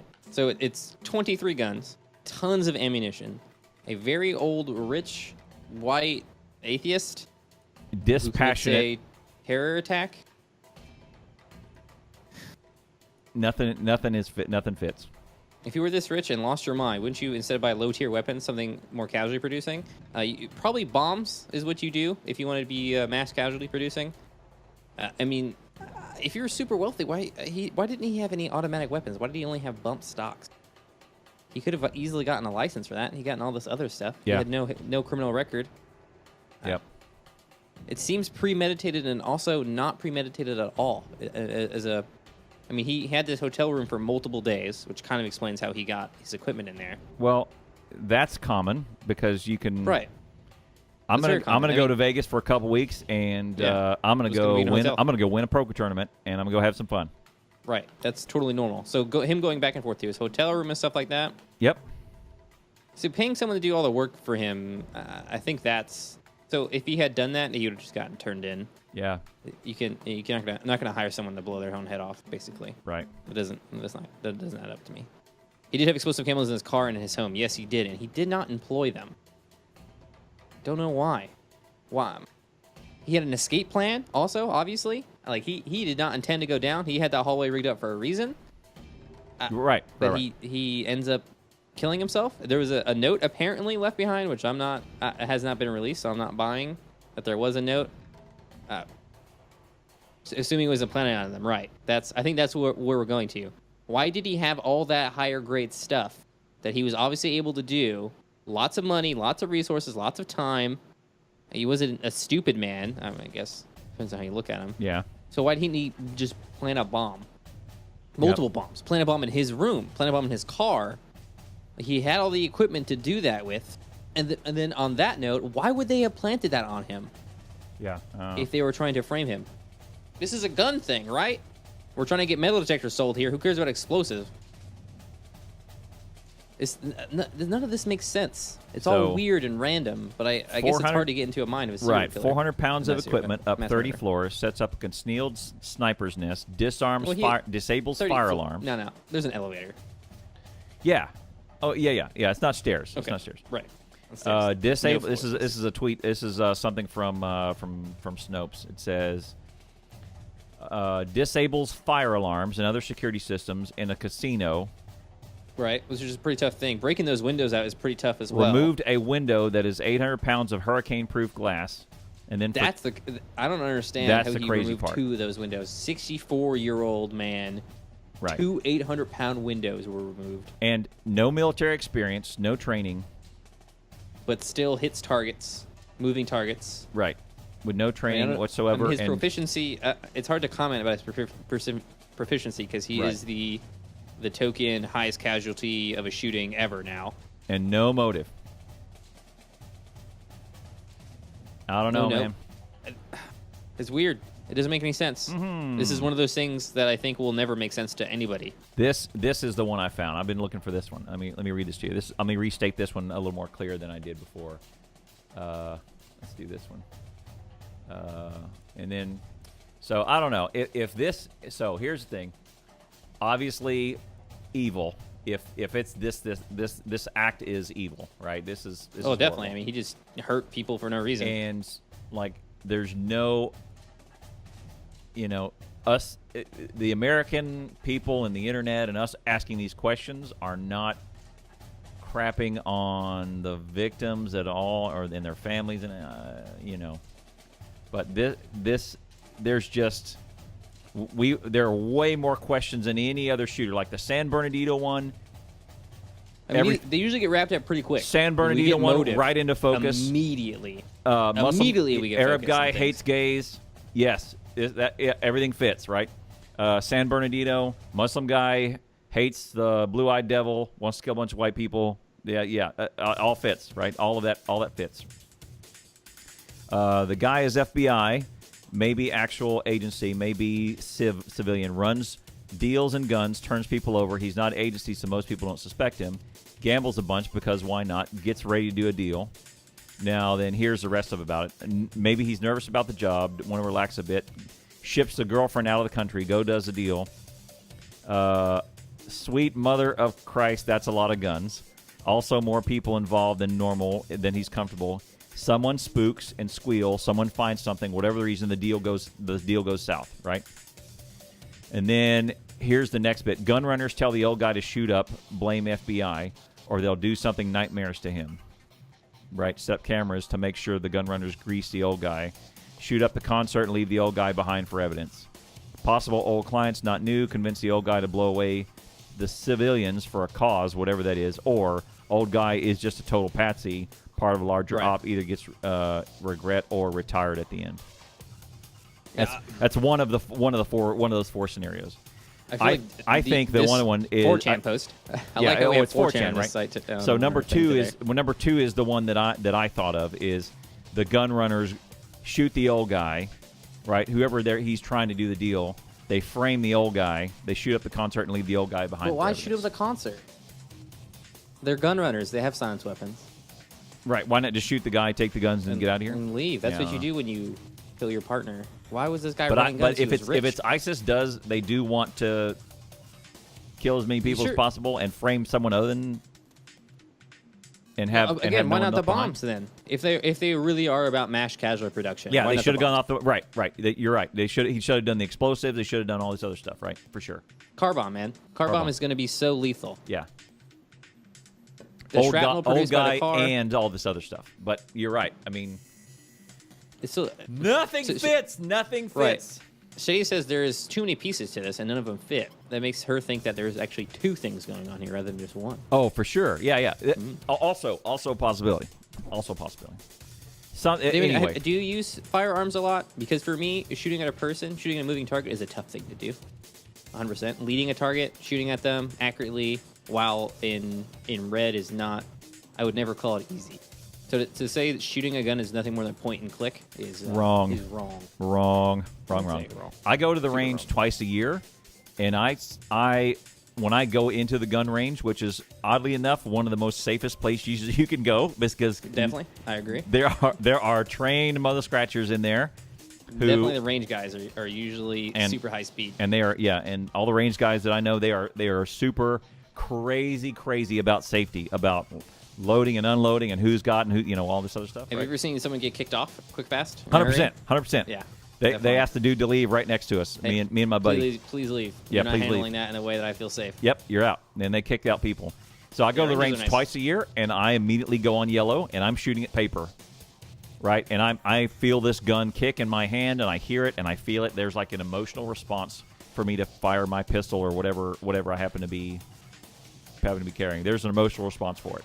Firing at people is a level at which, like, psychologically, I would have to be really forced into that scenario. Right. You would. I did 3 years as an intern in a tour in Afghanistan. That's good to know, Dim. You'd have to be. Most people have to be pushed into where I'm going to die in order to shoot their gun. Yeah. Yep. That's the standard. Yep. People who don't have the pop up and shoot training do not have an easy time of shooting at people. And Right. again, this guy, 0 training whatsoever. Apparently. Yep. Is 0 able training. to fire on unarmed civilians. No military experience. As well. Right. Just that step to take. Okay, he's a crazy person. Very well. Right. We'll move past that. Shooting at 22,000 people and hitting 350 of them, dealing damage to 350 of them. I think that is impressive. That would take a good shooter. That would not be a guy who's just shooting his gun out of the window. Right. At a place. Right. And the other thing is that the concert goers would be decidedly confused. Because they definitely probably when the first shots hit, they did not react. At the And end, that was one of the most and it was casual near events. the end of a concert. At the end of almost every outdoor concert, what do? Fireworks. Fireworks Right. are very common. Very, And very people don't common. know Like, the yeah, difference and as we're between hitting the last notes of that song, thank you guys so much for coming out here. And then, bonk, shh, and then there's fireworks, right? Right. 1,000%. You know my policy. If I'm going to commit some sort of murder, it's going to be on the 4th of July or New Year's Eve because there's fireworks going off everywhere. No one is going to hear gunshots. They're not going to be able to tell the difference between a gunshot and a firework. Right. They're not Yes. going to be able to tell the difference. So at the end of a concert, if I'm nearing the end of a concert, I'm expecting fireworks to maybe go off. So if I'm a concert goer and I hear brrrah, brrrah, brrrah, brrrah, I'm not necessarily immediately launching into trouble mode. Right. Right. Sure. It's a concert. You've been drinking. You're there for a fun time. Having a You're great in time. you're in Vegas. It's fine. You're all armed. Yeah. Man, you know, the biggest issue for me with this whole situation is I always want to put myself in the spot of being shot at by this guy, and there was absolutely no reaction to be had. There's nothing you could have done. Right. Even if I had somehow supernaturally known this guy's position, I couldn't have pulled out my 9mm and fired at the hotel window. There was no reaction to be had. And a lot of veterans died on this as well. There's a lot of people who had military service who were shot and killed. Yes. And you are just a sitting duck at this point. And- And there's no gun law, no equipment that you could have had that would have allowed you to. I mean, maybe if you had like a high-powered sniper rifle with a night vision scope on it, you could have returned fire at this guy. Yeah. But police officers showing up with pistols had no hope whatsoever of dealing with this guy, and his sniper perch is what allowed his Right. efficiency. Their job is to try and present another target other than civilians and get his attention away from the civilians. If you That's look about at as the, best they could do. There's a lot of video. So one of the videos I watch is a shoulder cam from an officer, and he's telling civilians to run, get away, go away. He's standing bolt upright, yelling at people, pointing for Yep. them to go, and then a civilian says back to him, "It's fireworks." This is actual video recorded. Right. And he's like, "No, it's not. It's not fireworks. It's an active Go, shooter. go. Over this way. Yeah. Leave this." I mean, definitely 100% after any of these attacks, we always get to see, I was a concert goer. I put 30 people in my truck, and I drove them to the hospital. I remember that stolen guy. Truck. There is that guy. Yeah, there was I a vet stole who a truck. stole a truck. Yep. He stole a truck. He put people into the truck, drove to the hospital. Drove off. And then someone texted him and they said, "Hey, can I get my keys back?" He says, "Yeah. Sorry, I had to rip the truck box out so I could fit more people in." And everyone's like, "No harm, no foul, bro. Do what you got to do. Thank you very Easy. much. You're a hero." Right? Easy. Right. The other Simple thing decision right that there. you could do is this, right here. This guy. Oh, did you get the guy flipping him off? Yes. The other thing. The last guy. The guy. None of the guns in the. Hey. Salute you. This guy, yeah, look, beer in his hand too. Hey, hold on. Yeah, what's up, bro? I'll hold my beer. Don't worry. Yeah. This guy did not have high-powered scopes or anything like that. He looks like he only had like holographic and close-range scopes. Yeah. So he Was it probably red- couldn't red see dot? this guy. Red dot. Yeah, I don't know. Yeah, probably they were. It looked like it. I only got to see pictures of the guns on the ground, so he probably couldn't see this guy. But I hope that in hell, where he went, he can see this guy forever. Yeah. Because this is what. Yeah. I've not seen that pic. Hey man, I mean. standing bolt upright, an active Yep. person shooting 1,000 rounds down Yeah. from a window. Hey. Yeah. Right here, buddy. Bigger balls you will not see. Yeah, you will not see. More idiot. I mean, being stupid and being brave, very, very. Yeah, it's a thin nearly the line. same thing. You ride that line Thin like line. a G-string. Like it's Right. Stupid, brave. I'm not really sure. This guy. Not sure which in this Oh case. my goodness. Okay, man. yeah, I was wondering about that, Dem. 350 meters. Most are disoriented and packed closely together, and he's able to pull the trigger. Killing people would be pretty simple. He had at least an 8-time scope. Also, I don't. Can you provide evidence of that to me? I didn't get to see any scopes and pictures of the weapons. In this case, I would not think that you needed a ton of training, but you would need some on the rifles and guns. And like I feel like I'm pretty sharp on firearms. Far.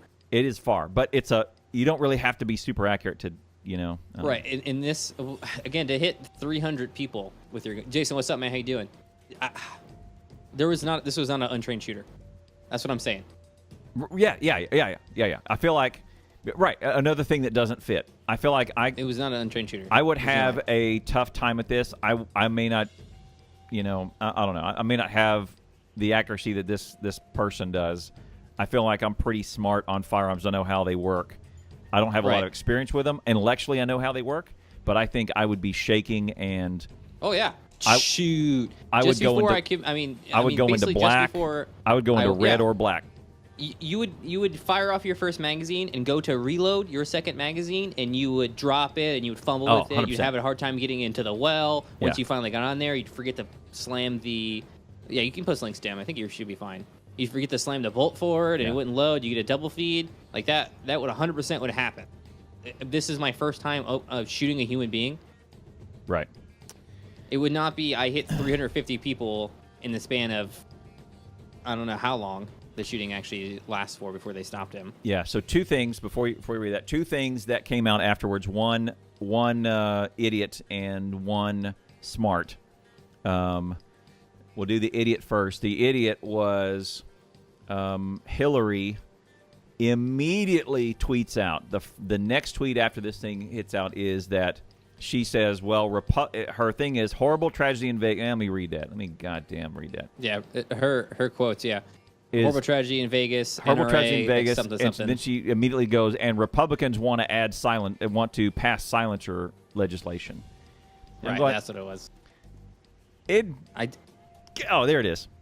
Oh, yeah. The crowd fled at the scene at the sound of gunshots. Imagine the deaths if the shooter had a silencer, which the NRA wants to make easier to get. Oh, okay, there it is. No! Like, look, a silencer does not work the way... She has never heard a silencer. People still don't understand how silencers work. They assume that makes guns silent. It is not like the movies. Right? That in the movies, they make it sound like a... like almost a whistle. No. Yeah, it's entirely artificial. Yeah. No. Okay, damn. I saw those posts. I don't know. There is a scope on one of the rifles. I couldn't guesstimate as to the power of it. It looks like a civilian scope. The reason why what silencers do is they make the shooter not go deaf. Right? Yeah. It helps. Maybe so. That's probably the best thing you can ask for. The best thing you could ask. It sounds like a jackhammer. It still sounds like a goddamn jackhammer. I was at the range. The guy next to me had a silencer on his weapon. You can still. That guy is shooting a gun right there. I asked how much. I went down the road to see about going to get a silencer. Do you know what it is? You can get one. $1,500. The application alone is $850. Oh damn. Yeah. So you also have to in order to purchase a silencer, the guy who purchases it for you has to be like a certain grade, and he paid for 2 different tiers of license. Yes. Beyond that, I think as well. Yes. So he paid multiple thousands of dollars to even be able to purchase the silencer. The silencer itself is probably like $500 to $600 itself, just a silencer, and it doesn't last forever. There's a certain number of shots. The baffling becomes corrupt and it expands or whatever, and it goes away. Right. So, Jason, I have never used a silencer on any weapon before. I understand how silencers work, though. Right. And in a particular thing, to use a silencer effectively, to have that silenced effect, to have the reduction in sound, you need to be using subsonic ammunition, which is ammunition that is being fired at less than sonic speeds. So you hear the bang and the crack of a round going off. One of those bangs is the explosion. The second bang is the bullet piercing the sound barrier. Right. And making that second crack. So you can't have that type of ammunition, which massively reduces the, I hate using this term, stopping power of the bullet because it's traveling slower. Right. So, yeah, silencers, all they really, really do is they help the shooter not go deaf. So the reason I was interested in it is because I think through a home invasion scenario where I have to draw my gun, the first thing, and I have to shoot someone in the dark. Right. First thing I'm going to be is blind because of the flash. The second thing I'm going to be is deaf because of the sound. You It's going to go. couldn't hear It's going to be like anyways, this. Yep. In a closed environment. Yeah. Shoot houses. Most of the shoot houses I've been in have an open roof. Yes. Anything Or that has a closed roof on it, yeah, they have to have shooting this, in there isn't really that. they have this baffling that kind of, and foam Yeah. and all this other They have all stuff kinds of that stuff there tries to, to do, but it doesn't. Right? It doesn't. So that's about all silencers do. It would not.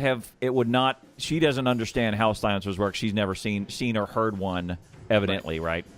But Definitely. she says, and so she immediately turns it political. This has nothing to do with silencers. Anyway, she's trying to do it for political gain because she's a mob boss. Someone right? shot someone, so it has to do with gun control, Right. which is definitely going to be a conversation that we're going to have a 100%. lot. For Right. sure. There was one guy that I heard today who was a psychologist. He didn't say anything about gun control, but he did say that he did leave. The smartest thing he said was, "There's more evidence coming out about the shooter in Vegas, and we're still not sure all of this fits. But let's assume that it does fit, and it was this guy." So he says this. If it is, he says what you were seeing over time is that these mass shootings all happen because of people who were outside the normal psychology range, right? Between ultra passive and normal, like there's the normal of people Right. will fight. Big curve. There's a big bell curve. People will get violent if they're forced to, versus people who never get violent way over here, versus people who get violent at the drop of a hat for no reason at all over here, right? And then there's a big middle of reasonable people that will defend themselves if they have to, versus go fisticuffs after one shot of Jaeger, right? Right. So there's a big middle. And he says Right. when you start out with these mass shootings in recent times, you get Columbine, which these kids were way, way over here and just psychologically messed up and depressed and broken down and needed medication and psychologically just broken kids. They needed some help. He says, and then the mass shootings that you end up seeing, they come closer to the middle.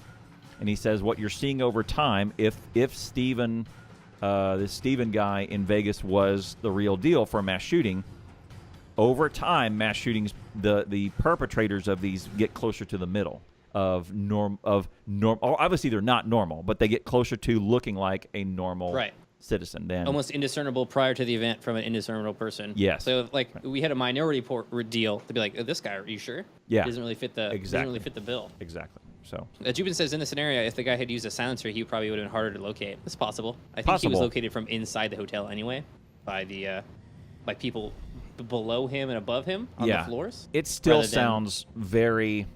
It's not going to be sound. Muzzle flashes he could have gotten a lot of different things to hide his muzzle. Right. Actually, I don't know if you should have seen his muzzle flash. It depends on how he was shooting. So a really good shooter in this circumstance would have a table inside the room, and it would shot from the table through the window. So Yes. the window, I mean, he would be here, and he'd be shooting out the window, so there would be no muzzle flash at all. Right. The sound of the muzzle flash would basically be inside the room. So I don't know how he was doing his shooting, and that would be a really nice thing to know about how prior setup he was. Right. But you wouldn't have seen muzzle flash at all anyway. Yeah. If he was doing it right. Right. The silencer So, may have worked for the crowd that he was shooting at, but probably actually the silencer would have done anything if he was using subsonic rounds at 350 meters. He would have put some dents in people's shoulders, not killed them. right. probably. Right. Yeah. In order for a silencer to be effective, Be it close would be range. like, ow. I mean, I think it would make you believe. Yeah. It's like shoot Hey! a big rock. Yeah. And Just got hit shoot with a big rock. Throwing a rock from the building. Just throwing That way we BBs would at have- us, right? Yeah. So. So the suppressor in this case wouldn't have worked necessarily, Right. So. or a silencer, suppressor, whatever you want to call it.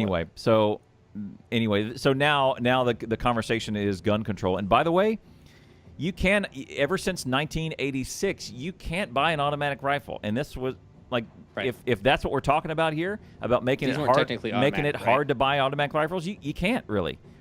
Again, we talked about this a second ago with the silencer. You have to have a special license as a person to buy an automatic weapon. Right. And then the person who does get the automatic weapon has to pay a ton of extra money in fees. Which this guy and then could buy the have. weapon. Right. But well, I mean, definitely if he wanted to. But this guy and then also here's the thing: go is through this background guy checks and things like that. Right. This guy would have been on the FBI or the ATF's radar a zillion years. A long time ago. Yeah, if he a would, long time ago, sure. If he actually went through the process to get these automatic rifles, he would absolutely be on their radar, and we would know way more about this. He would have had training. He would have been certified. All this information would have been in our laps now, way more than we know right now. We just said, okay, he was on our list. He had these guns. That's the other thing is that you can't. I think in order to get that silencer, I think you give the ATF warrantless permission to come in and audit your stockpile on your premises in it's federal. Shady. you give the ATF warrantless audit and search permissions for your homestead. That makes sense. Yeah, sure. Because that's nice. I think they have that anyway, basically. But it's not for you to straight up agree to it is a nice thing for them to. Yeah, and you basically sign away your rights to illegal. You give them a warrant. Yeah, basically. What you actually do is you sign your Fourth Amendment is gone. Not Fourth Amendment. What's illegal search and seizure? Sixth, I think. Sorry, I'm gonna get that out of the way. I should know. Sure. Doesn't really matter. Amendment. It's too late for gun control? No, that's birth control. Seizure. That's birth control. Too late for birth control already. Oh, it is Fourth Amendment. Okay, so you essentially sign away your Fourth Amendment for the illegal search and seizure. Right, because you've agreed to it. Because you've agreed to it, right? So, the other thing is that I don't know how we pull guns. Like other countries are saying, okay, now we have to pull the guns back. I guess the thing that we would do is Australia's thinking, right? It'd be a buyback. It'd be a buyback, yeah. It'd be like, hey, we will buy your guns. Yeah. We are looking for these types of guns. Right. And we'll pay you face value for those guns. That's what you would do if you wanted to. But we bought the guns for that value. We want our guns because we paid right? I paid $359 for my pistol. I was willing to make that exchange, and the government saying, I'll give you $359 for your pistol. I said, no. I had $359 before I had my pistol. And now I have my pistol. And I said goodbye to my $359. I don't want $359. I want a pistol. I already made that decision. You can't buy back. So I guess if they paid more than the gun's face value, then some people would be interested. But then you just go buy another gun. Right. What's up, Jeff? How you doing? I don't know. That doesn't make. So what Australia did is they did the gun buyback in their tiny country. And then I think they have really, I think they did the gun buyback actually on a certain magazine and certain types of guns. Yeah. So like semi-automatic that are like chamber loaded or have low magazine capacity. I don't think those were bought back. I think they had some really specific stuff going on with the Australia buyback. So right. I have to look into that a little bit. Right. But that's what you would do if you were like super into removing all guns from the United States. Right. You would do a buyback. Yeah. It would work. So here's the thing. I bet, or if someone now offered me, okay, instead of $359, I will offer you $3,590 for your pistol. I would go buy 2 pistols. Now, I'd go buy 6 pistols. I'm gonna liquidate all my money for pistols. I'll be right back. I'm gonna go get 10 pistols, and I'm gonna sell you 2 of them. Right? Yeah. I will funnel pistols to you. You wait. Yeah, you wait. I love this deal you got here. Right. So yeah, I think that Dim and Jeff have both said there's 2 times the amount of guns as there's 2 guns per 1 person in the United States. Oh yeah. The genie's out of the bottle. You're not going to get them all back. 100%. No, that isn't. So that sounds different than it is. So I think only less than 30% or 30% of people own guns in the United States. Oh yeah, but those gun owners own a bunch of guns. It's not. You're not a gun owner. It's not one per person. You're right. It's not. Right, it's the like numbers are. It's not one per person. But then you don't get born and we're like, here's your 9mm, kid. Right. That's not how it works. You don't get a degree from high school and then we give you an AR. Right. It's not quite what happens. So here's the thing: is in that sort of culture. So think about this. In Israel, 2 things happen. One, you are mandatory armed services for 2 years. 100%. Right. As soon as you're done with high school? You can get out of those sometimes. So if you're like, I'm going to college for this really important thing, you can get out of it. Or there's lots of different my foot, or I'm an accountant, or whatever it is. Right? I'm my mother's only son. Things like that. Yeah, but 100% is, I would say the vast majority of Israelis go to college, or sorry, go to do their service, and when they get out, 2 years. That's a pretty standard thing, I would say. Yeah. When they get out, here's your automatic weapon. Do they really get automatic weapons? Same thing. That's nice. Same thing in Switzerland. It's conscription based, right? Right. So, Switzerland, you do your service in some army, and then congratulations, you're now 21 years old or whatever it is. You're done with your service time.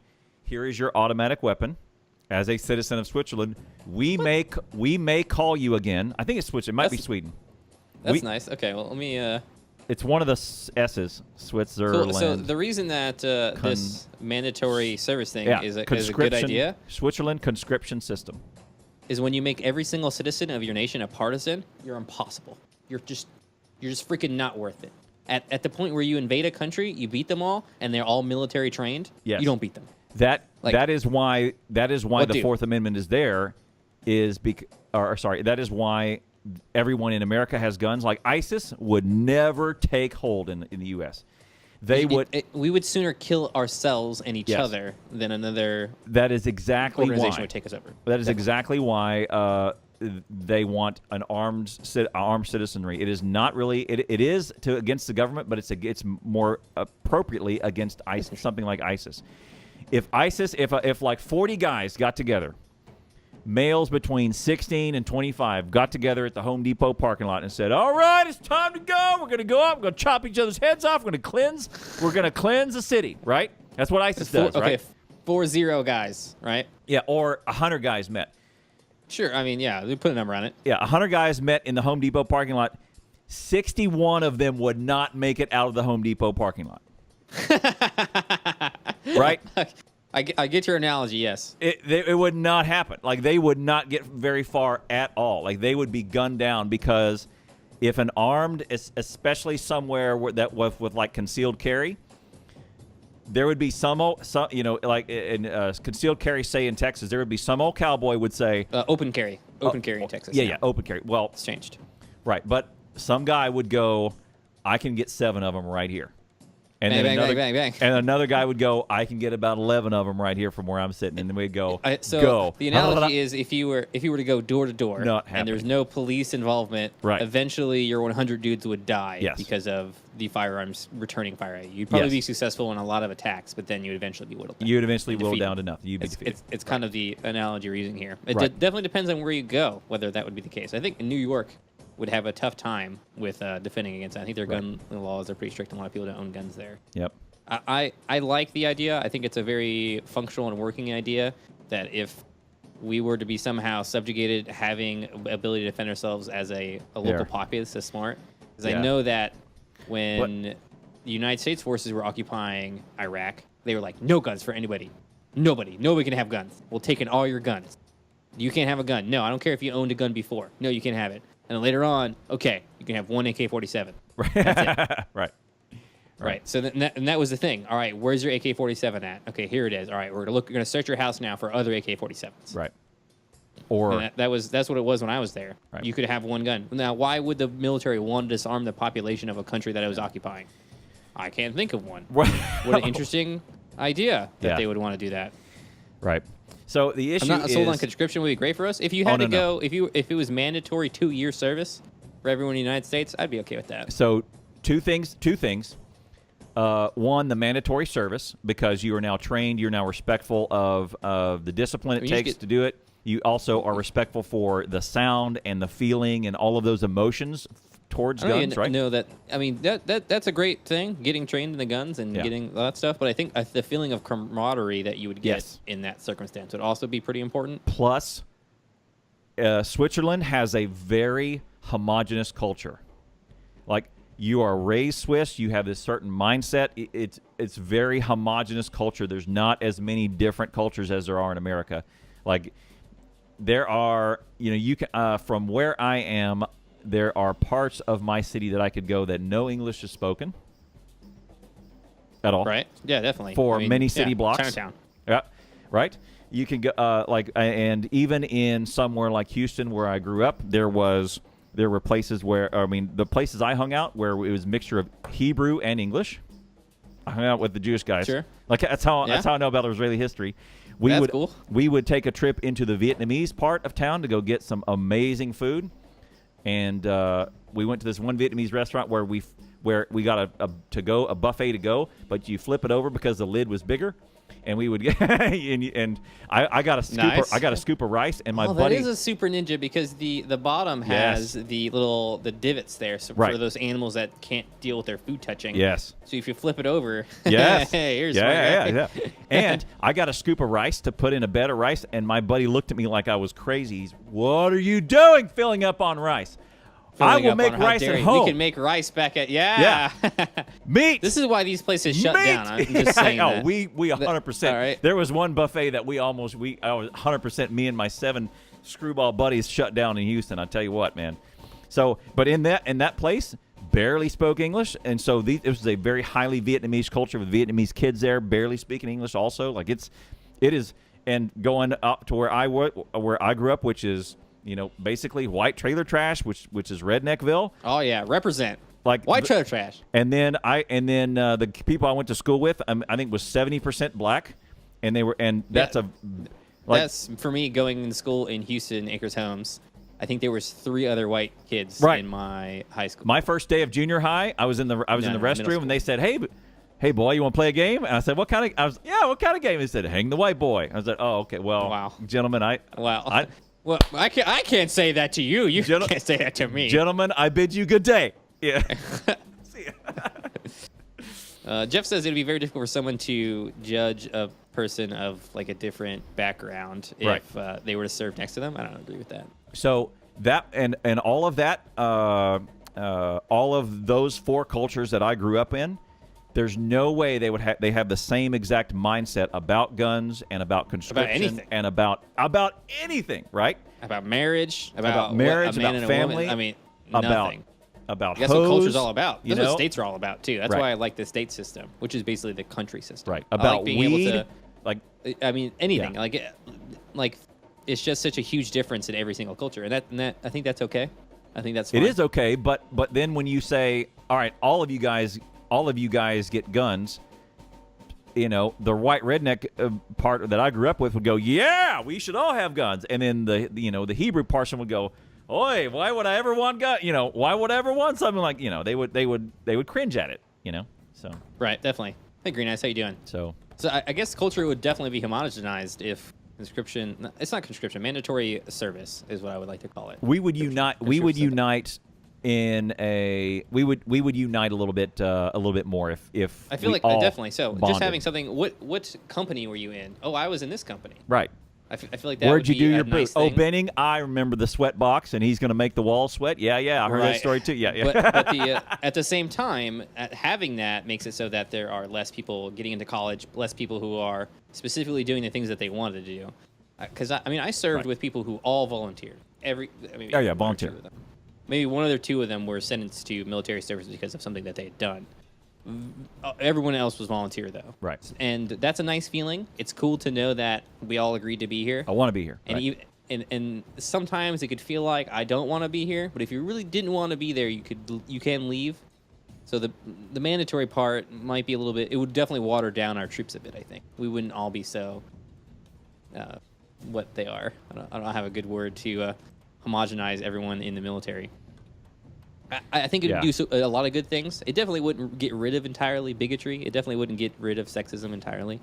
People who were sentenced to military service, Jason, that happens all the time. Yeah, It's a very common thing. That and my buddy, his kid got into some trouble, and so how it works is like this. Yeah, your kid got into a lot of trouble. Judge says join the military. Or and he's like, yes, right. sir. So right it's away, not sir. Give me that so uniform. I guess sentence is incorrect, but your other option is not one that you can take. Right. So so you like could go be to jail for you 6 could be years. like Mayonnaise here, an officer and a gentleman, and you can say, I got nowhere else to go. Have you seen Officer and the Gentleman? I don't think I have seen that. It's an old movie from the 80s, and the best quote from the whole place is he's a screw up, and basically he gets he is in the military, and this one drill sergeant just breaks him. He's got the Smokey Bear on. Right. He just breaks him. And you know why they wear those caps, Clowntown? Yeah, Smokey Bear. So they wear those caps because it's a certain length from the tip of their Smokey Bear to them, and that's the length that they are technically allowed to get in your face, so they can put the Smokey Bear on your forehead, and then be in your face that close. Yes. Yeah. That's fair. Yeah. Just put it right in your forehead. Yep. He's put it right in your forehead, and that's until I can do it. So yeah, Drill Sergeant Foley gets in his face, his name is Zach Mayo is the character name. And they called him Mayonnaise. Yeah, my mayonnaise. Yeah. And so Sergeant Foley gets right in his face, and he's like, "Why you in my car? Why you still here?" He says, "I got nowhere else to go." That's a great reason. I got nowhere else to go. Yep. All right, fair enough. Once you've had a soldier be like, "I can't go anywhere else," you're like, "Well, guess what? I'll pick someone else then. I'm gonna mess with somebody." Yeah. Zach Mayo. I gotta watch this movie. I've recently rewatched Major Payne, which apparently everyone hates that movie, by the way. Right. Have you seen that? Oh, yeah. It's got some of the best one-liners. But it does. It was like critically, like movie snob Jason would critically pan it, right? Everyone hates that movie. I don't know why. I think I actually have some things from Know this. Killing is my business, ladies, and business is good. Yeah. Major Payne. It's a lot of good stuff from there. There you go. 33% on Rotten Tomatoes, critically acclaimed. 33. Yeah. Audience, and even the audience gave it 68%, which is not for the audience is kind of low. It's pretty kind. I feel like, man. Right. Major Payne's a good movie. 1994. Dang. Yeah, 1994. Killing is my business, ladies. Yep. Anyways. There you go. What were we talking about? Yeah, Benson Payne. Officer Benson Payne. Oh, someone asked us if we could right now enact any gun control law, what would it be, Clowntown? I wouldn't mind. It may already. Okay, so here's the thing: is most of the laws that are on most of the laws that we think are not on the books because of the media are already on the books. Like, yeah, it's hard to know exactly what the law is. Well, first off, I wouldn't let any felons have guns. Well, okay, that's already a thing. Okay, right. You can't. So here's the thing: if you go into a gun shop and you purchase a gun, you will get a background check. Yes, 100%. Right. If you go and then federal law, and then I will, and the other thing I would do is I would close the gun show loop. Okay, first off. Okay, there's not a gun show loop. It's not. This is a big thing to talk about because there is. If I were to sell a gun to you, you do not have to have a background check. Personal sales, correct. Person to person. That's the gun. That's the gun show loop, and that is extraordinarily common to do gun sales like that. And it would be technically legal for you to take a gun, sell it on the street to anybody, and be like, it's not my responsibility. Right.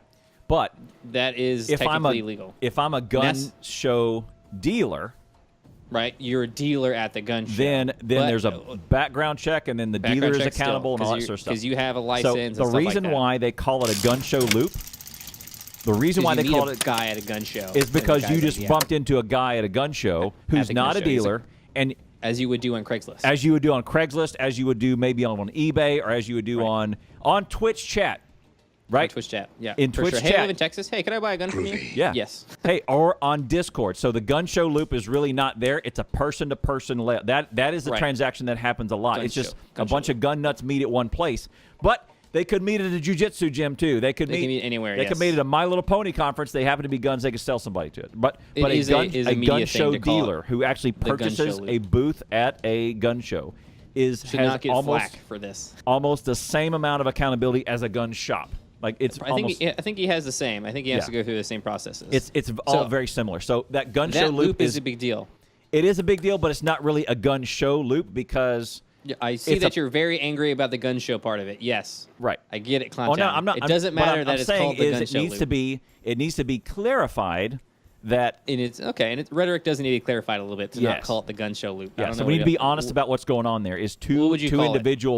two individual people meet at a gun show and then exchange. Two individual people meet at a gun show loop. Yeah, right. The person-to-person private sale loop may need to be closed. So if someone were to come to you and you were selling apples to your friends and they would say, hey, you can't sell those apples anymore because it's a federal law, that would be nonsense, right? Well, the other thing, or like a car, if I have a title that I need to pass to you. You own your car. Right? You can sell your car. That I wouldn't mind. Give your car to your children. Right. That I wouldn't mind putting in the person-to-person. Right? That's okay. Is that every gun comes with either a title or registration or something, so that now on this day of sale, this person is now responsible the same way he's responsible for a car. He's now responsible for this gun, and he's responsible for insurance and all of that other crap that you got to do when you get a car, right? Taxes on it, whatever. Right? Sure, yeah. If you opt into that kind of thing, yeah. If you could just drive around illegally, right? Right. So with a gun, that's a very common thing. I'm gonna go buy a gun for my friend, and that's how a lot of people who wouldn't normally be able to get a gun do get a gun. Right. And if I were to put one gun control law in, it would be that you can't do that anymore. And what's that? Gifting? To sell, you can't sell guns if you're not a gun show owner. Or you're not a licensed right provider of firearms. You can't sell guns to your friends. You could gift them to your children. Right. If someone's blood related to you, you could give it to them, which they could give you money in exchange. That wouldn't be a sell necessarily. Right. But you shouldn't be able to be on Craigslist. I'm selling my pistol. Guy who I don't even know his name hands me $350. I give him a pistol and he drives away. Right. That I get. That one I wouldn't mind either. Is also or even that. Well, I mean to say that content, that's a big deal though. Having a title, having like a title go along with it. There's no restriction to who I can sell my car to. Right. Well, I can sell. As long as they have money, and you don't have to have a title for your car to sell them the car either. They don't even need a license for me to sell them my car. Yeah, exactly. They don't even need a driver's license. Right. That is correct. Right. And I think that's kind of the crux of the problem. As soon as it gets from this regulated environment to the absolutely deregulated person, then you start having an issue with your ability to control who gets what firearm. Car is just as deadly, right? The car is just as deadly. I mean, as soon as you sell a car, you have to transfer the registration. Why isn't the same with guns, though? Right. That's what I was saying. I mean, would that matter if you transferred the registration? If you didn't transfer the registration after you sold your car, what would the thing that would happen be? I sell my gun to you. You shoot up a bunch of people. I'm responsible. Okay, so I sell my gun to you. I didn't transfer the registration. I get a fine now. A fine, yeah. Or or whatever. Like if they start taxing guns, which God forbid, right? They tax cars. Well, you wouldn't want to tax it because you don't want under table deals going on. You want to keep everything above board. That's kind of the point, right? Well, you want to make sure everyone is. I sold a car this year and I got a tax bill for said car. Still, and I have to go prove that I sold it earlier this year. Right? The registration. Sorry, I was reading what West Dude said. Yeah, don't read what West Dude said. That's happened. That's 50%. 50%. West Dude, I think 50% of the chat that West Dude gives to me is commentary about Obama. Obama. Where's my sound drop? Yeah. So that registration violates your constitution. I would also Obama. I would also like that to be that sort of stuff. That is so replace the car with gun. Any violations or whatever come back to your name. So the other one is I sold my car to the dealer this year. I still got a tax bill for said car. I got to go prove that I sold it to him. The title's already gone. Right. Sure, that makes sense. Right. So it doesn't really apply. I mean, guns are so much a smaller purchase. I guess it's kind of hard to keep tabs on that kind of thing. But like a cheap off pistol won't cost you more than $300. Right. But here's the thing is once they start having registration on guns, they can tax that interchange and they can tax it yearly like they do a car because you got to pay about $68. You got a $68 a year tax bill. It's called registration that you got to pay every year. Right. What about this? Me and you want to sell a gun. I want to sell a gun to you. We go down to the gun shop. He signs off on a piece of paper that says he did a background check on you, and then we're good. We can do whatever else we want. Right. From then on.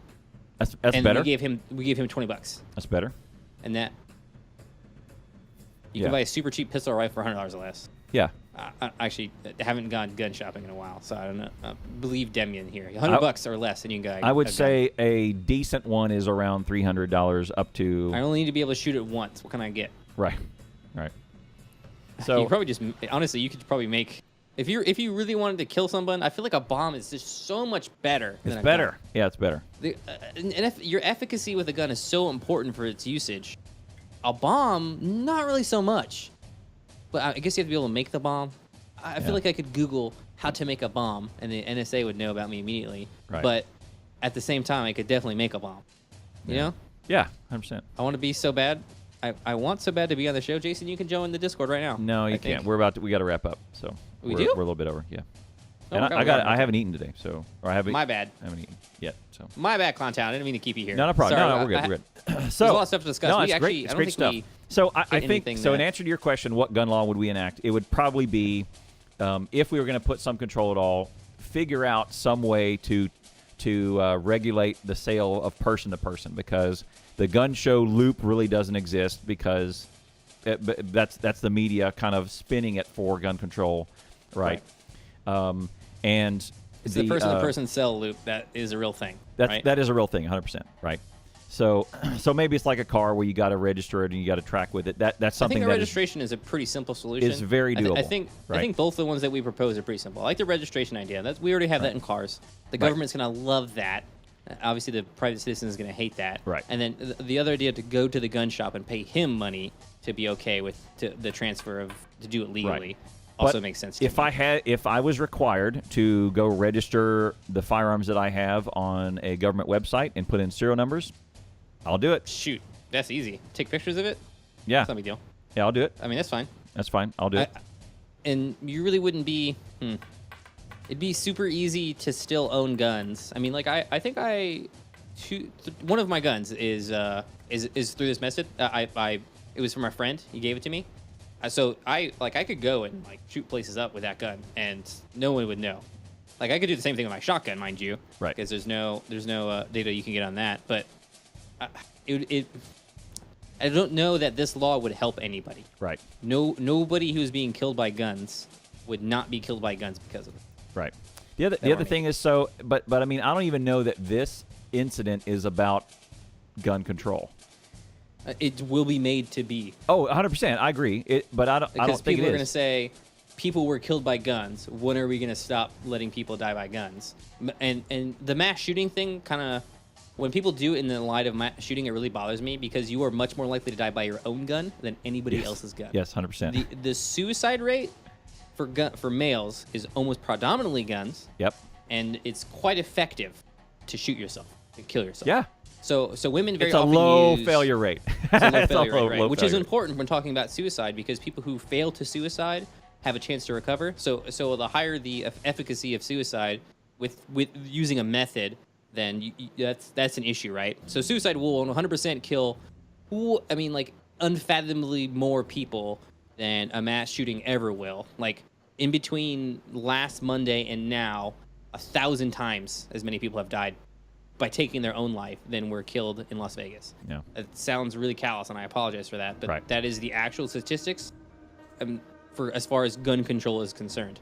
No. So when this is brought up for gun control, it makes me angry, but I understand it because it's brought in the public light. Right. Yeah, it's not. I don't think so. But then the question Jason has asked you agree that we should not let people personally sell guns? False. I need to be able to sell my gun if I need money. I need to be able to sell I need to be able to gift my gun to Ash if I want to do it for his birthday. Sell it for Jason, $0. I would, as a member of Congress, put forth a bill that would go through all the processes to find a method to make it more difficult for people to sell guns to people who didn't get a background check. Not that they shouldn't be able to do it. I want everyone who ever buys a gun to have a background check on it. Sure. Yeah. That's what I would like. Yeah. And I'm super for guns. Okay, I have got 3 guns, 2 of them in reach right now. Yeah. So I am really for guns. I like my firearm gives me confidence. It protects me. It protects my family. Yep. That's how I really feel about my firearm. And I mean, that's probably because of the situation I've grown up in and where I live and the things I've gone through and all that stuff. Oh, and it could change still. But I still think that you should have a background check to get a gun. Yeah. When I bought my shotgun, I had to wait a day. I had to come back to the academy that I bought it from the next day because I went through a background check. Right. I don't care. I need the gun right then. Right. Yeah, I don't need it. I don't need it either. Yeah, waiting. I think I did a waiting period also. Oh, I did a concealed. I did a waiting period. I applied for it. It was like 3 days or something. You usually have to do a waiting period. Yeah.